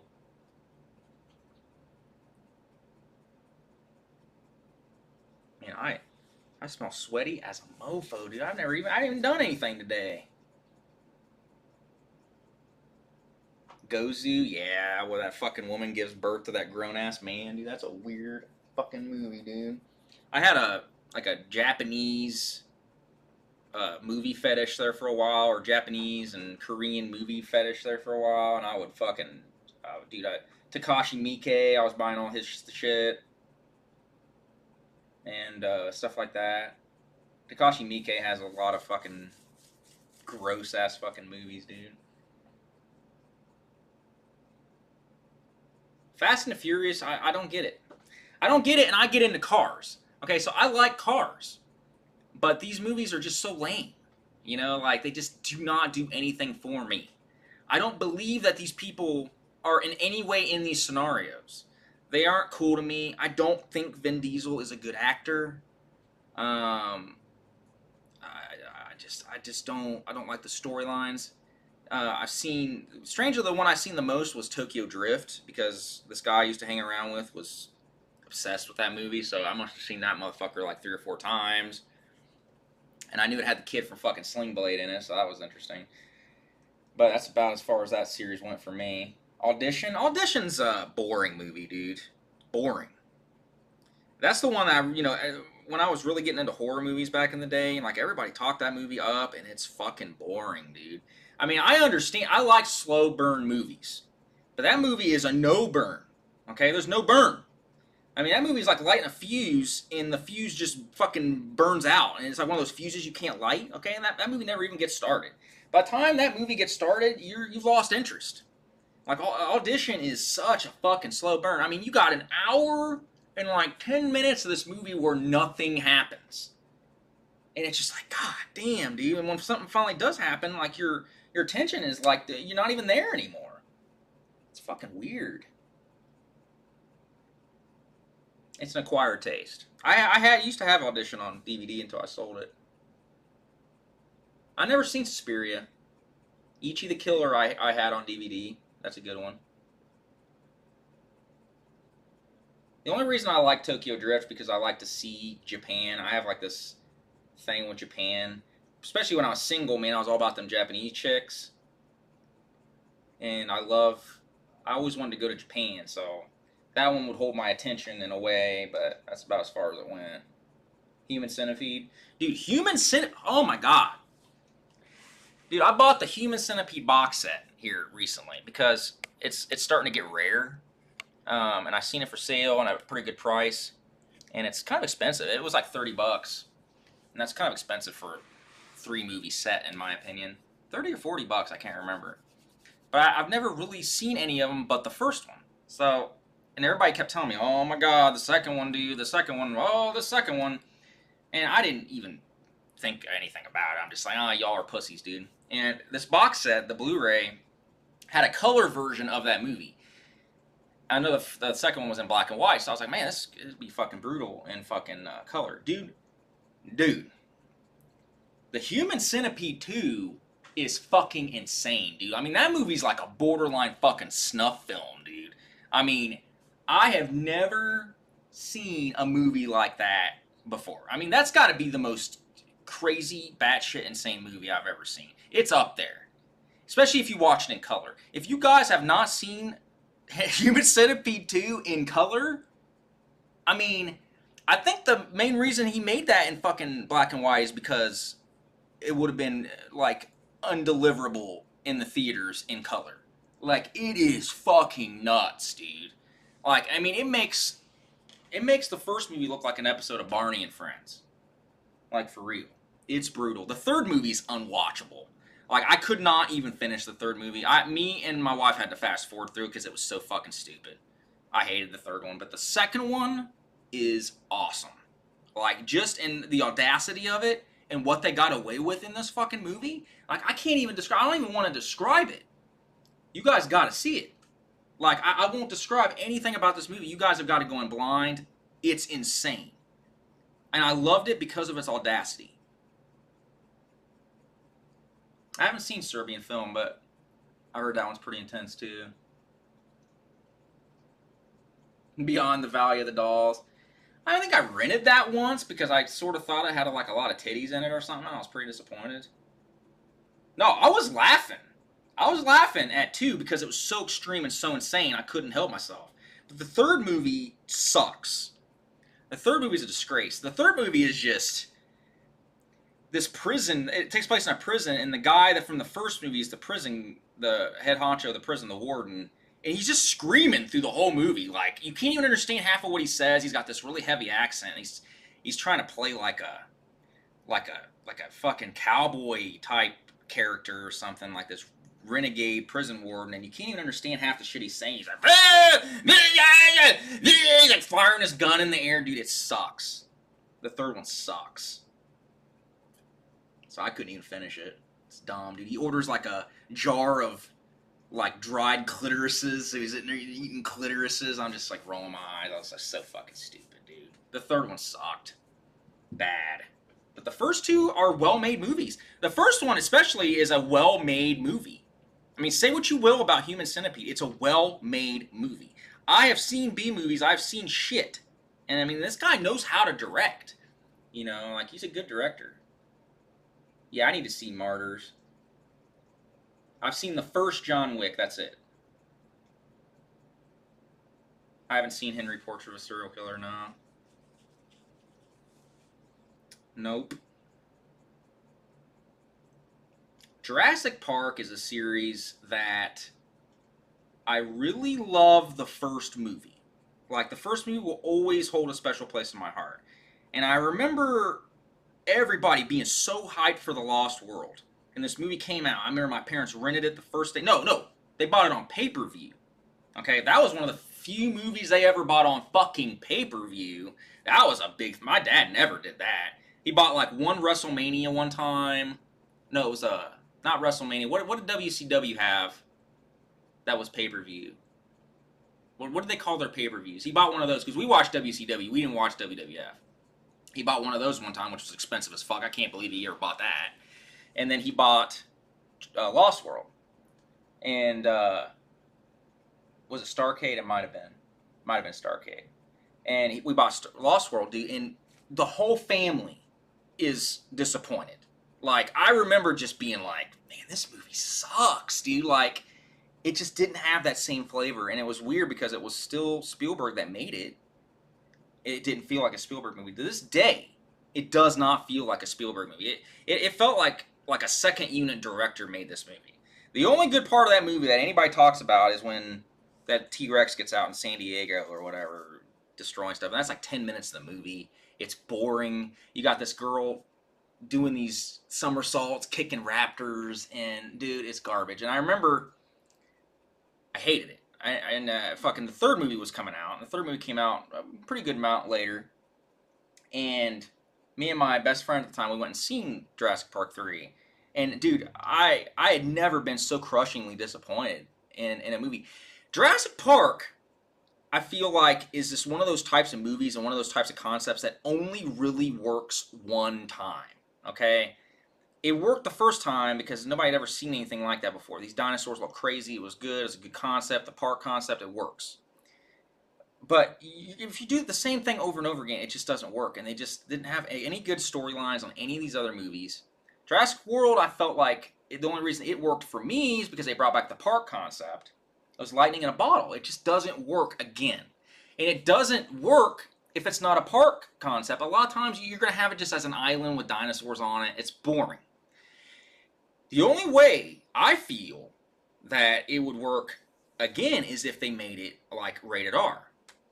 And it was more violent and visceral and something like that. But they're not going to do that. Okay, they want kids to come in. It's going to be PG-13 max. And I get it.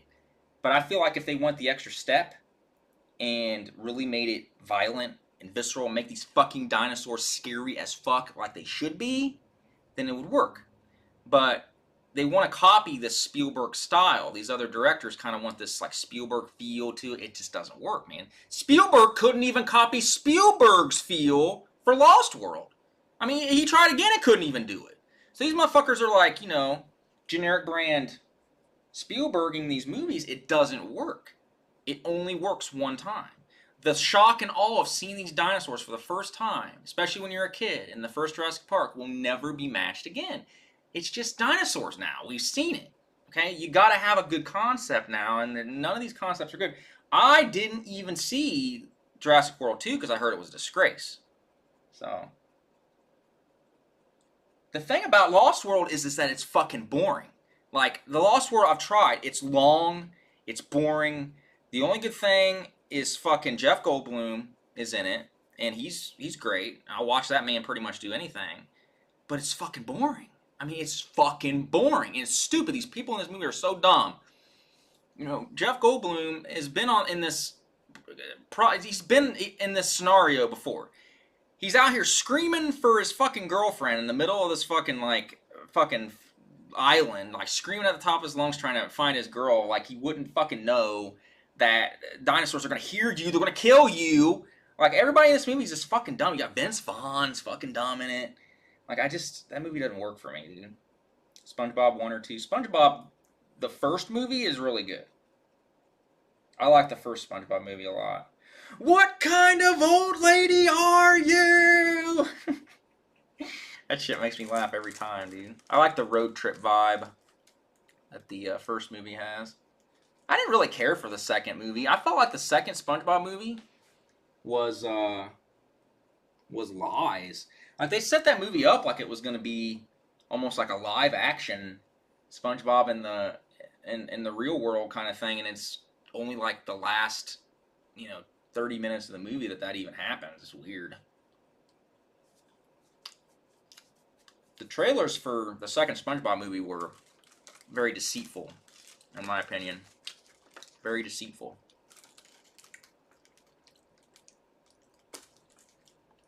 AMA means ask me anything.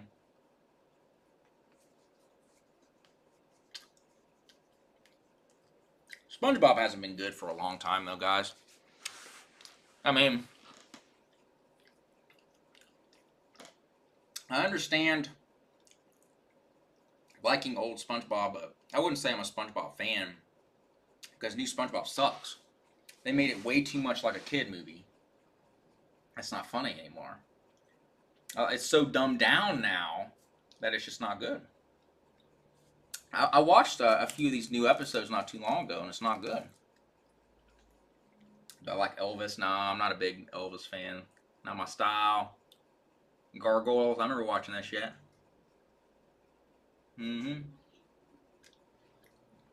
SpongeBob used to have a lot of adult humor in it. Okay? There was stuff in SpongeBob that was aimed more towards adults. And it became a kid show, full-on kid show around season 4 or 5, and it was downhill after that.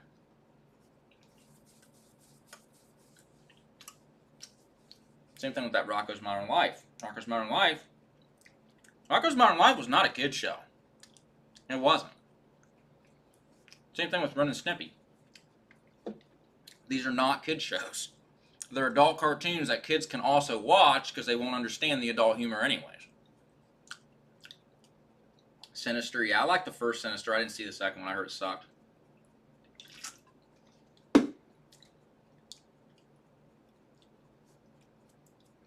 They won't ever make cartoons like Ren and Stimpy again. Well, I mean they will, but it won't be aimed towards kids. Rick and Morty's not really aimed towards kids. It's sort of got the same kind of flavor to it.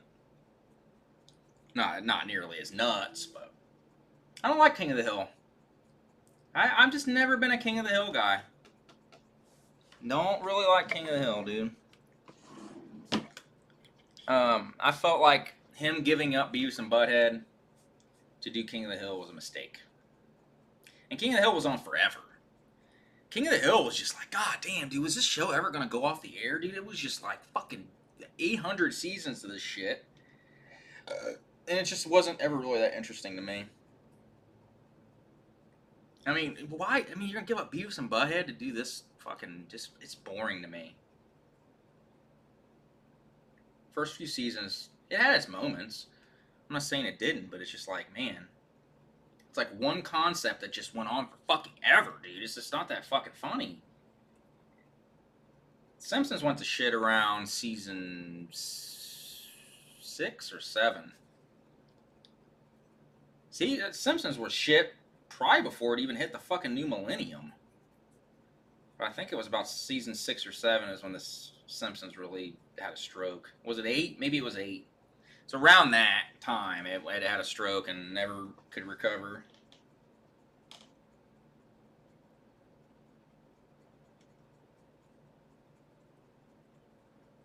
When are you going to do stand-up?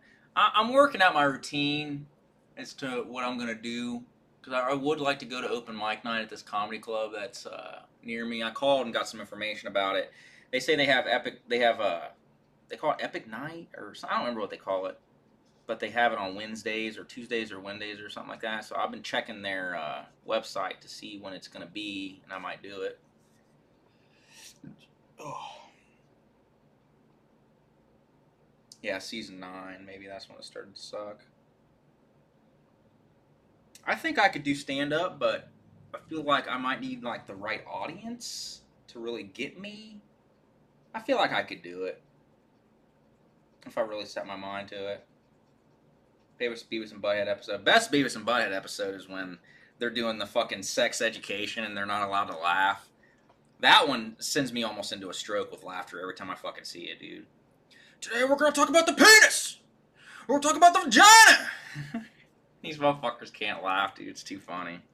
That's the episode that turned me on to Beavis and Butthead. That shit was too funny, dude.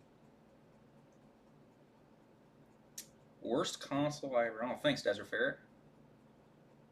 Appreciate it, man. Stream took my monies. We're going to talk about the penis. We're going to talk about the vaginas. Yeah, Tal, you'll have to be there when I do my stand-up, record it.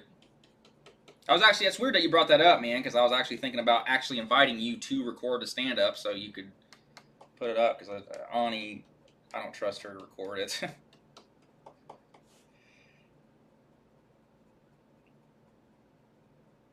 Dude, is it really that bad in the UK now? I mean, is it really getting policed to the point where you can't even say offensive things? They have Are you guys really having cops come to your fucking houses just off fucking social media posts, dude? I mean, man, that is just sad. That's terrible, dude. I feel so bad for you guys. And I hate to say, like, how much that we're starting to fucking head towards that direction. Dude, that's awful, bro. That was awful. That's awful to hear that. I'm sorry to hear that. God. damn, dude. Crazy. I actually didn't get a hangover from all that drinking last night. I can drink brandy really well and not really get sick off of it. It's weird. No other alcohol I can do that with, but something with brandy doesn't really give me hangovers. I feel good.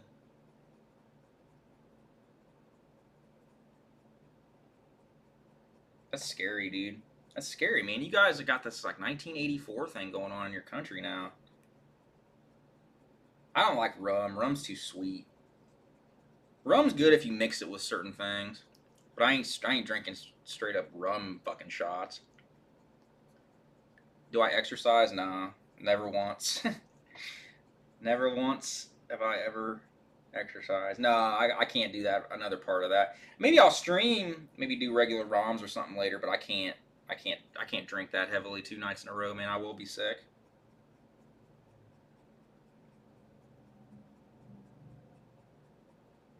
Rum and Coke.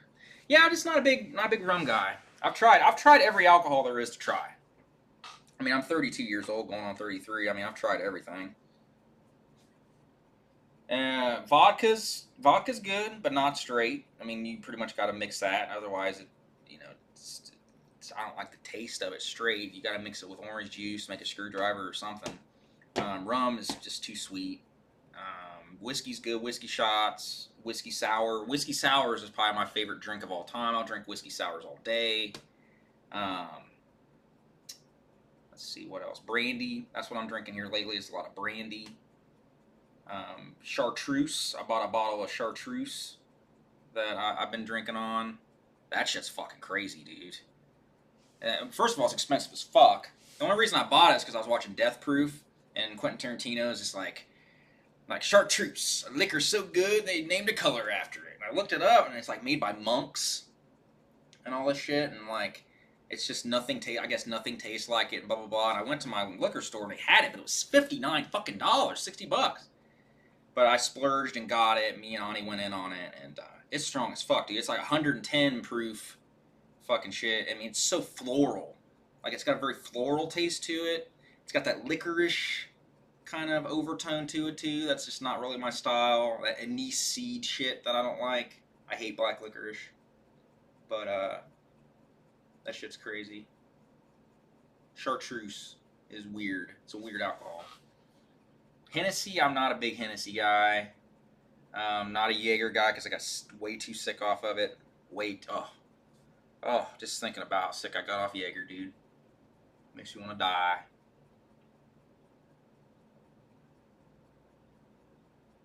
What do you think? What do you think of the Penguin Zero? I don't know what that is, bro. Jameson. Jameson I want to try. I've never actually tried Jameson. I want to try it because I want to try Irish whiskey, but I don't want to spend $30 for like a little bottle. Like they got like a little regular style bottle for like $30 at my liquor store. I mean, I could buy a big ass bottle of Jim Beam for that. So it's just like I can't justify it. I mean, I'm sure it's good. Crown Royal's good, but I can't justify $30 for this little teeny bottle of whiskey, man. Jameson is fucking expensive. Guinness is a little too dark for me. Depends on what it is. I don't drink that malt liquor shit, dude. That's fucking dirt, alcohol, rot gut. That shit takes a shit on your liver, dude. Big diarrhea dump on your liver. Scotch is good. Scotch is a sipping alcohol, though, man. You don't want to be doing scotch shots like a fucking lunatic, man. You get heartburn like a mofo doing that.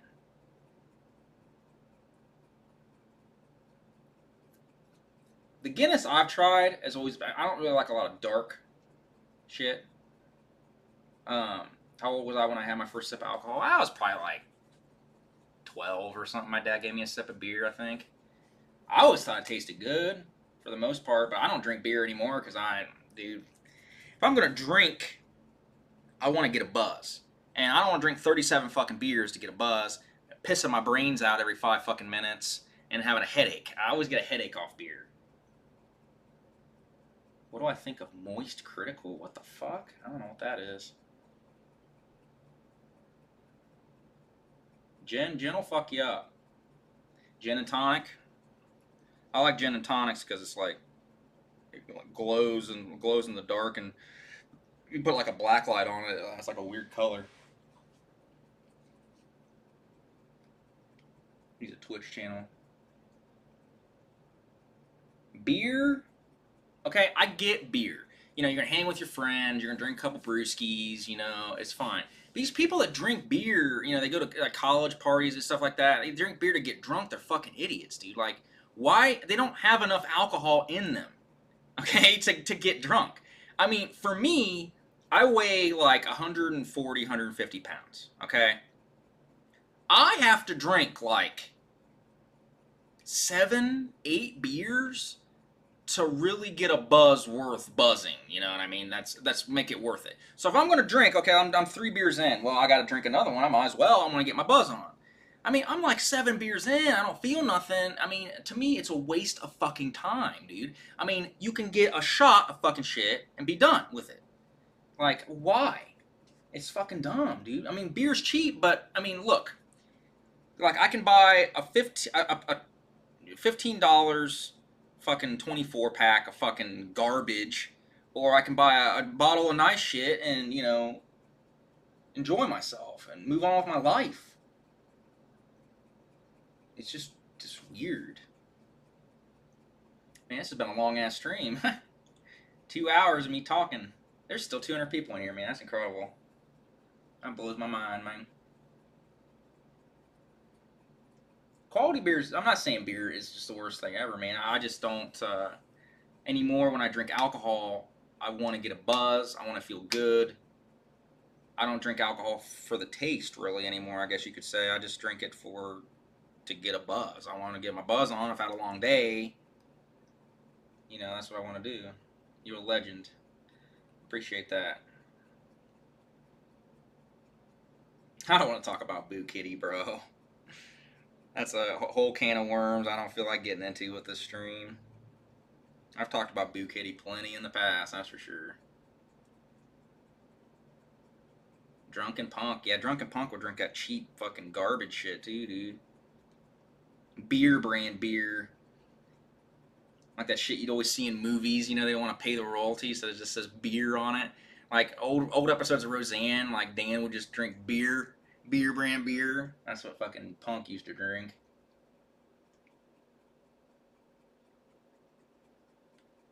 Coors Light's okay. Miller Lite, Miller Genuine Draft. I mean, if I'm gonna drink it, whatever. If I'm at a friend's house and give me a beer, I'll fucking drink it.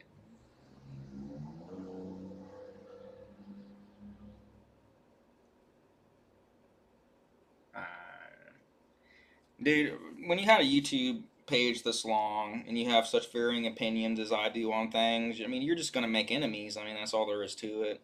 So whenever I make a video, I always expect immediate, like, 2 dislikes. It's just got people that just have mental problems, you know? You have people that have mental problems that they don't like me, but they still watch my videos. I mean, it's just something that I just never understood. It would be like the equivalent of me going to every brand new RGT video and downvoting it immediately when it comes out. I wouldn't do that because I think he's a fucking disgrace, and I wouldn't even. He's not worth a click. Okay, he ain't worth shit.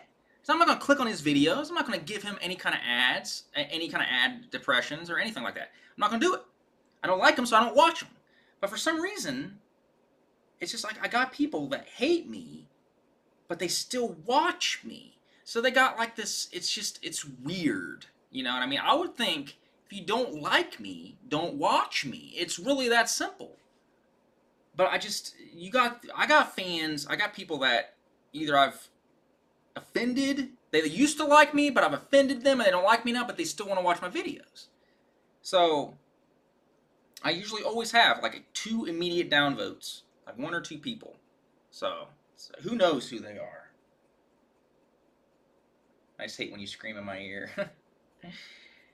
So, some motherfuckers like it.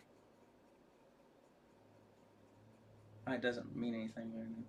The likes, I mean, on a technical level, likes don't mean anything. But it's nice to see a video that you just made have like 500 likes on it. I mean, that's impressive. For me, when I make a video, I made that boogie video. It's got like 500 likes on it, okay? That many likes, as opposed to how many views it's gotten, like 8,000 views, is a good ratio. You know what I mean? Like, you'll see videos that have way more views that don't have that many likes. I get a good amount of likes on my videos. So it's good to see that. I just always laugh when I release like a video and it gets immediate 2 dislikes before it's even possible for them to have finished the video. So you know they're not watching it.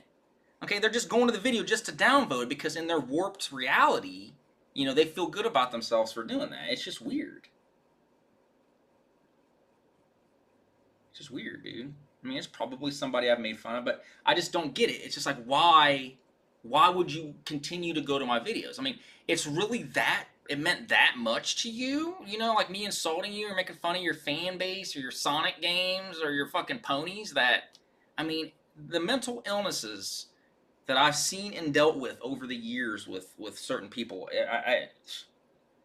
I'm surprised I'm still alive. Okay? There are some things that have happened that I haven't even discussed with you guys, and I'm not going to. Okay? Maybe at a later time I will, but it gets weird, dude. I mean, let's just say I put up with above and beyond, guys, okay? For me to sit here and still do this after some of the things that I've seen and witnessed and had people do, it's fucking crazy, dude. There are some things that only certain people really close to me know about, okay? People have overstepped. Let's just put it that way. People have overstepped a large amount, okay? And, you know, someone weaker or, you know, that doesn't have as much of an attachment to this as I do would have said fuck it a long time ago. But I really love doing this. It really, for me, like, I love to be just sitting around and I'll get an idea for something, or I want to talk about something, or I want to post about something, and I love making people laugh. It's my favorite thing. I've always loved it. And I don't think I could ever give it up. I need that outlet, okay? But people are crazy. Like, I mean, you really see it. And, you know, before, I didn't really experience the amount of crazy that I've experienced until I had this YouTube page. I went to school, I went to school in a farm school, okay? It's like out in the boonies. We didn't have anybody that you could consider crazy at our school, you know what I mean?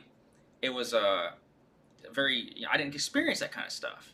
You know, I knew weird people, but it wasn't until I graduated that I started working jobs, started doing things, that I really seen what true crazy is.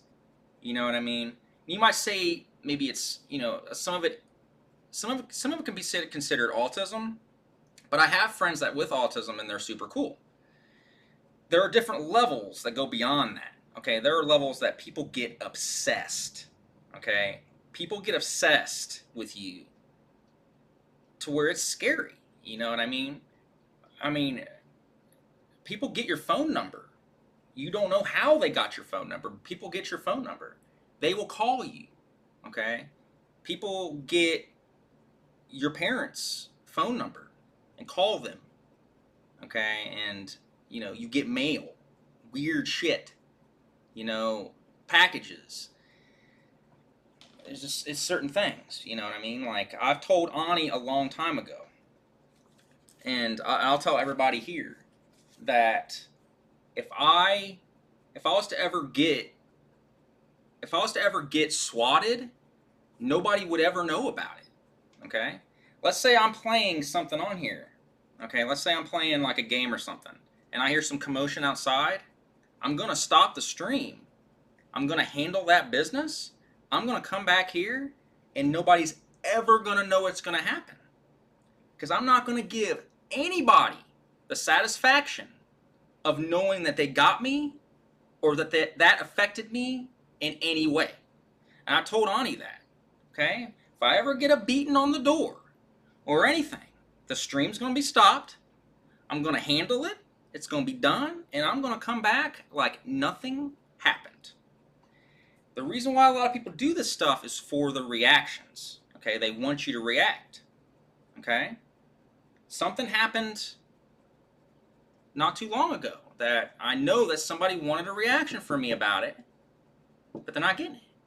And I did not even acknowledge it. Okay? That's how you deal with this stuff. When you deal with it in that way, you know, I feel like that's why a lot of my haters have gone elsewhere, because I don't acknowledge it. When you acknowledge it and you throw a big hissy fit about it, like Wings of Redemption, that's why they continue doing it. Okay, you got to let that shit go. You know, like, you can't acknowledge it. If you are, that's what I tell people, streamers and other people I know, like Larry and stuff. I've told him that. I'm like, well, I don't know if they got swatting in the UK, but I'm like, if you ever swatted in the stream, don't let that shit continue to run. Don't let them see what's going on in the stream. Handle your business, come back, continue it like nothing happened. That'll affect them more than anything. Embrace the hate. Okay? I understand fully that not everybody is going to like me. I'm probably pretty abrasive to some people. But the people that get me really get me. And that's all I ask for. Not everybody's going to like you. And that's fine. I have enough people that do like me. So, and that's great. That's why I do it. It's for the cool people. I mean, we're all... I've never been in anybody's stream where they're just talking and shooting the shit and there's 200 people in. Man, that is really impressive, that there's 200 people that just want to watch me be me. At least I know that I can just chill and not be Silent Rob, and I guess you guys like it. This is probably one of the first times I've ever really just been myself on stream. Kind of feels good. I can just chill.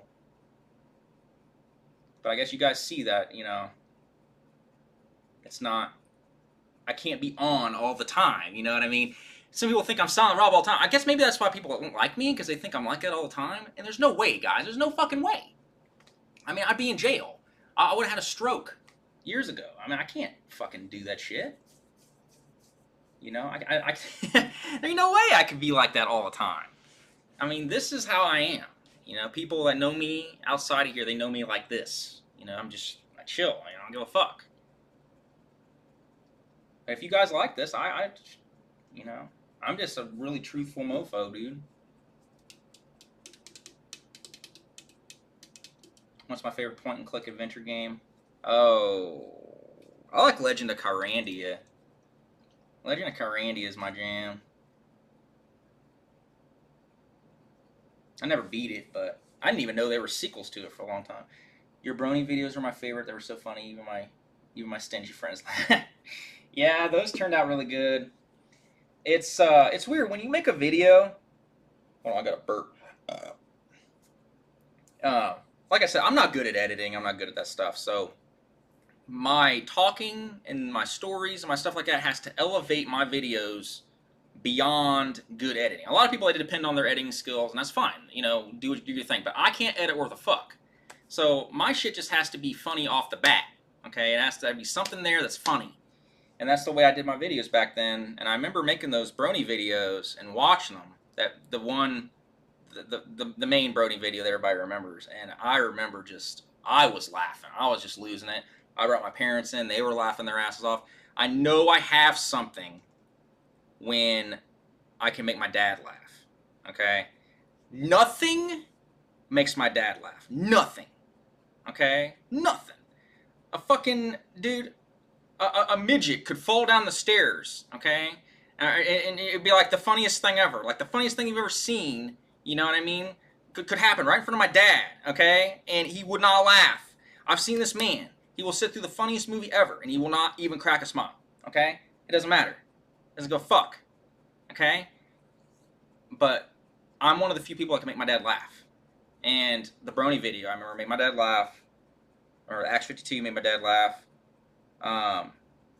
The Pitbull video that I made my dad laugh really hard. So that's kind of the test. I'll let my dad watch it, or my mom watch it, and they'll think it's funny, and I'm like, well, it must be funny. You know what I mean? I tend to have a pretty good idea as to what's good. There has been videos I've made that are not good, that I never released. I made a video when I had my last apartment. No, apartment before last, I made a Sling Blade parody thing. You're like, I reckon, you know what I mean? You know, and it sucked balls. So I deleted it. It was a waste of time. It just didn't work.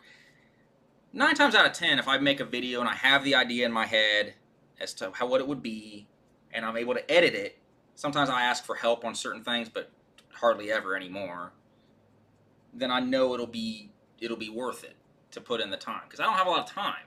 My wife's at work right now, I have time. But I don't have a lot of time to do that shit. Do I think the Illuminati exist? I don't know, man. When it comes to conspiracy theory stuff,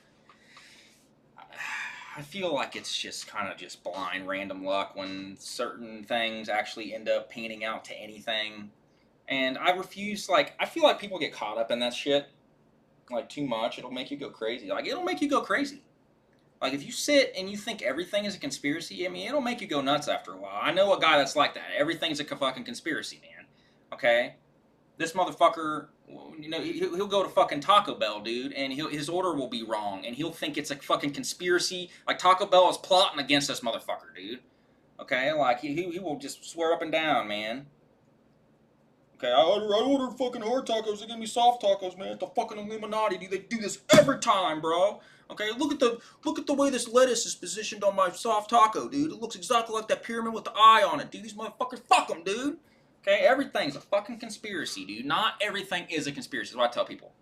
Not everything's a conspiracy. It's not. You know, some things are. Okay? Some things, there's something going on. There's something going on at Area 51. Something. I mean, that's just a fact. Okay? If it wasn't a fact, you wouldn't have fences around the fucker 20 miles away from where the actual base is. That's why when they were doing this Area 51 thing and they're talking about running into it, okay? You know you're not, because you're going to have to run 20 fucking miles to even get to the base after you get past the fucking fences. Okay? That shit's so fucking heavily guarded there you have no chance. So there's something going on there. Okay? Is it aliens? Is it? I don't fucking know. Nobody knows. You can make conspiracy theories for days. You're not ever going to know unless they let you know. Okay? There's a reason why it's so heavily fucking guarded. You can Naruto run all fucking day into that bitch, even if you get past the gates, okay? And you somehow get past the Rottweilers that's going to be chasing your ass down, and you get past the fucking Jeep that's going to be chasing you down, okay? You're not going to ever make it because it's like 20 miles in. It's stupid. The whole thing was a waste of time. But there's something going on there, but who knows what is going on? Same thing with like 9/11. Do I think that the whole thing was a conspiracy? I don't know. Do I think that things happened on that day that don't make any sense? Yes. Okay? You can get into the jet fuel burns and the heat of this and this girder was cut with a laser beam or some other bullshit. I don't fucking know. I don't know. Nobody's gonna know. Okay? But there are things that didn't make sense on that day, and that's just a fact. Okay? The whole Pentagon thing didn't make no sense.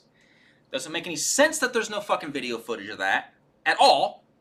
Okay? It doesn't make sense that buildings fell down around the fucking Twin Towers when they weren't even hit with a plane. There are just certain things that didn't make sense. But it doesn't mean that it's a conspiracy. It just means that maybe shady. I would say it's shady. There's some shadiness going on. You know? So nobody knows. You're never going to know unless somebody comes out with some information or somebody gets caught or something like that. Until then, it's all speculation. I mean, I refuse to speculate about something forever, okay? Because you're never... I mean, people have been speculating about Area 51 since the fucking 50s. So it's just like... I mean, like fucking 70 years of fucking speculating, dude. I mean, it's just nonsense. You know? And even then, there can be an explanation for the building that fell down that didn't get hit. It's just... People need this stuff, okay? In the same way that people need religion in order to get through the day, there are some people that need conspiracy theories and need something to latch onto to be able to get through the day also. Okay, and that's fine. But, you know, it doesn't mean everything is a conspiracy. It just doesn't. You know, like, people are giving fucking George W. Bush a whole lot of fucking credit that he could possibly have anything to do with any of that shit. That motherfucker was so goddamn retarded, I'm surprised he could even dress himself. Okay? Motherfucker, please, dude. This motherfucker's reading a children's book while it was happening. I'm surprised he probably had that thing upside down, dude. We gotta go back and rewatch the footage. Okay? He probably couldn't even read, dude. That motherfucker, every time he opened his mouth, he couldn't even speak in complete sentences, dude. I mean, Jesus Christ. I mean, not everything is a fucking conspiracy, dude. But certain things are. Certain things aren't. We're never going to know. So I think that's my point, is that I'm just not going to sit here and dwell on this stuff like some people do, because it's just, to me, it's just a waste of time.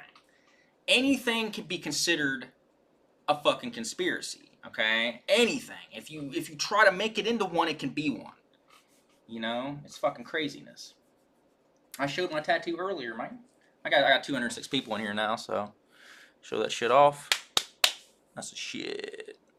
You know, that was painful ass mofo, dude. Yeah, I don't think I'd get another one for a while, because damn, son, it hurt. It hurt. Alex Jones is just fucking crazy, dude. I mean, Alex Jones is like one of those things where I don't believe, like, it's not fair, like, what they did to him. Like, they're trying to basically end him, get him off the internet. They're gonna, you know, granted, it's their platform, they can do what they want, but free speech should go both ways, okay? I don't care. He's crazy. Just because he's crazy doesn't mean we should silence him, you know? He's entertaining. I used to watch his shit just as an entertaining thing, you know? Like, he was funny to me. I didn't take him seriously, but when people start trying to end you and get you off of stuff, that's where the conspiracy theories start, because people are like, oh, well, why did they end him? Why did they cancel this? He must be saying the truth. Rip-de-doo, okay? But, you know, you just never know. Yeah, especially when those platforms are the only platforms right now. You know, people want to talk about, you know, there's other platforms. Like, oh, other platforms. Okay, which is another platform other than YouTube? Rip-de-doo, okay? There have been other platforms other than YouTube. There's been a lot. They have come and gone. They have failed. It's hard. It's not the same as like a television program, okay? Where there's a new network that runs concurrently at the same time, okay? You got ABC, NBC, you got CNN, and you got all these channels, and you're flipping through the channels, okay? Rip-de-doo, okay? It's different on the internet when you have a video sharing site like YouTube, okay? YouTube was like the first one to do it. Everything's on YouTube, okay? It's been since like 2005 since this fucking thing's been on here. Everything has been piling on. If there was gonna be a different YouTube, a competition for this site, it should have been made back then, okay? Because then they could have been building at the same time as YouTube, all right? Like, right now, I mean, it's just fucking crazy, dude. I mean, it's like throwing a hot dog down a hallway at this point. You know, I'm going to touch the sides of that motherfucker, dude. I mean, it's too big now. YouTube is so big that to even think about having any kind of competition at this point is fucking crazy. I mean, there are ones, but it's never the same, okay? It's not the same. You know, it's just, it's weird to think that YouTube's been around that long, but it has. Oh, thanks, man. Rack you. What's up, Rob? One of your bitches. How would you feel about me animating one of your videos? If you're interested, I can make you a cartoon. That would be great, dude. If you make a video, and it's cool, man, I'll put it up on my page if you want. Get you some recognition. Yeah, let me know. That's one thing I have no idea about is animation, dude. I have no clue. But yeah, go right ahead, man. But it's just so far gone now that it's always gonna be, you know, like like YouTube's the name brand. Everything else is fucking fruit boulders. Okay, you got Fruit Loops. You got Fruity Pebbles. YouTube, fruit boulders. Okay, loopy fruit. You know, it's not gonna be the same. They're not gonna be able to catch up. They're so far ahead in the race, dude, at this point that you know, this site, that's why they just do whatever they want, because they know there's nobody that's gonna fucking touch them. You know, it's crazy to think about, really. You know, YouTube was the first to do a lot of this stuff. Fruit rings. What do I think of PS5? I hope it's good, man. I hope it's good, and I hope it's affordable, because I'm going to tell you right now, man, you know, it's getting harder and harder to justify $500 fucking consoles, dude. You know, where I am in my life at the moment, you know, like, I don't know. I'd like to do it. Hopefully I'll have the money at the time. I really, you know, I like doing these streams. I like doing this stuff, and when it comes out, I'm going to try my best to get it, but I have a house now. You know, I have responsibilities, you know. Hopefully I'll be able to get one. I hate this, like, right before another console generation, because it's just like I'm trying to scramble to figure out what I can sell and what I can do to get it. You know, I hope I'm able to get it. You know, maybe not right at launch. There might not be anything worth it anyways, but I mean, if this thing's backwards compatible with every fucking thing, then I'm gonna want it bad. I mean, that's fucking crazy.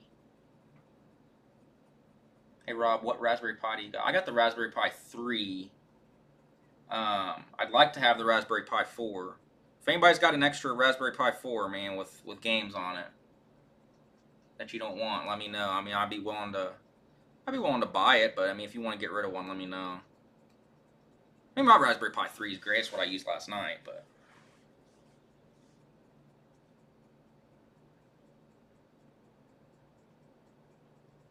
yeah, I mean, I want a PS5. I mean,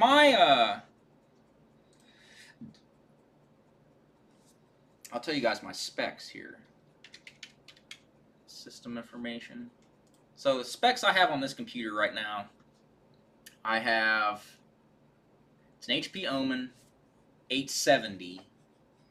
It has a Intel Core i5 7400 CPU, 3 gigahertz. It's got 8 gigs of RAM. It's got, I put a solid state drive into it. The graphics card is, here, hold on. I can never remember the graphics card. The graphics card is a GeForce GTX 1060. So it's not the best computer in the world, man, but I mean, everything I've pretty much thrown at this thing so far, I mean, it'll play it. And like I said, I don't need it to be the best thing in the world anyways. So there's nothing I want to play that I haven't been able to play yet, but I don't play that many PC games anyways. I really didn't even need to buy this at all, to be honest with you. I don't know, Guy Ritchie's kind of a shitty director, dude. Yeah, 1060's a good 1080p card for sure. I wish the Switch was back compatible with Wii U. I do, so do I. I wish they'd at least put some of the fucking Wii U games on the motherfucker. I mean, yeah, I see you can't, you know, put the disc in and whatnot, but, you know, have them be downloadable or something. Like, Jesus Christ, dude. Thanks, man. $2. Crazy motherfucker named Silent Rob. Freddy Got Fingered, I think, is one of the funniest movies ever made, dude. Like, I just thinking about that movie, holy shit. What's your take on gingerism, dude? It's funny because when I went to school, like, I never got teased ever for being a redhead. Like, I got teased for other shit. Like, mostly what I got teased for as a kid, in, like, early junior high and stuff like that, when I would get bullied and stuff, wasn't because I was a redhead. It was because I was a gamer and could not shut the fuck up about video games. Like, I could not physically shut the fuck up about video games. And it would literally drive people crazy, dude. Like, it was, you know, like, I would literally make everything into, like, something related to video games. It didn't matter what history paper I was working on or anything. I would somehow bring video games into it. And this was a farm school, and people did not play video games here. I was, like, one of, like, 2 or 3 people that played video games up in this bitch.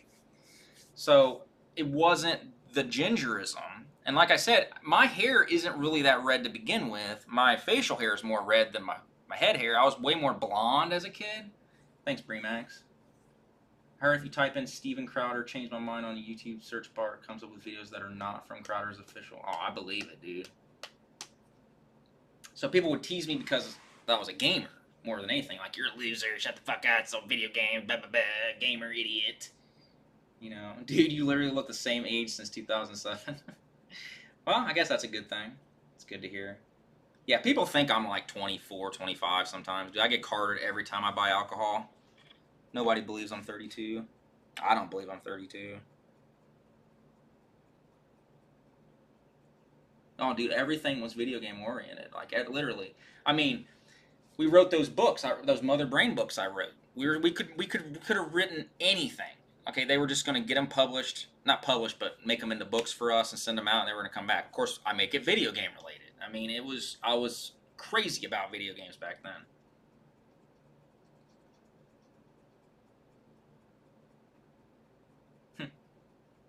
I got bullied for wearing the same clothes because I was poor. I always had clothes. When it came time to get, I hated school shopping, dude. That was one of the worst fucking things ever, knowing you're going back to school in like a month, half a month, a couple weeks and shit. Dude, it was worst. I mean, I should have been appreciative because I was getting clothes, but I didn't care about clothes. I still don't care about clothes. Dude, I will wear a trash bag, dude. I don't give a fuck. I don't even want to wear clothes. I mean, I wish us as a society would just go around naked. I'd be fine with that. If the weather permitted, I would go out dick hanging all the time because I don't care about clothes at all.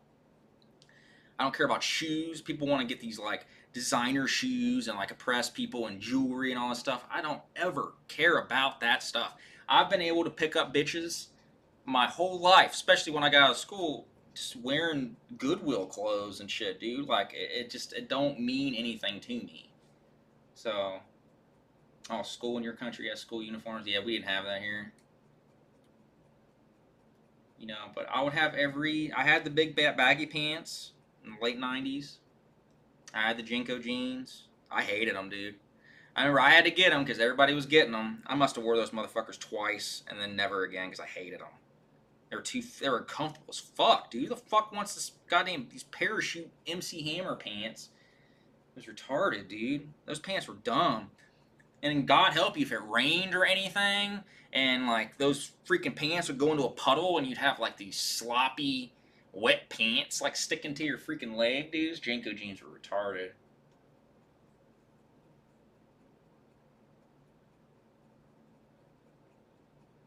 I don't believe in school uniforms. I think it just takes away all individuality from people. I mean, I get why they do that, you know, to a point, but you know, that's how people express themselves is through their clothes a lot of times. But I've never understood it. Like I said, I just don't care what I wear. But alright guys, this has been an awesome stream. 2.5 hours. I did not think I was going to be doing this long. I thought for sure this would be like an hour thing. You guys would get bored. But man, I have retained 212 people in this motherfucker for a long time. So that's impressive. That's impressive. I don't even get that kind of views half the time with my game streams. So you guys just like to hear me talk, man. That's interesting. Very interesting. But this was fun, guys. I'll have to do this more often. You guys just like to kick it. Thanks, guys. I'm glad I could get the stream working. I was worried there for a minute I wasn't going to be able to. Awesome, guys. Well, thanks for joining me. I'll try to stream later. If not, I'll stream tomorrow.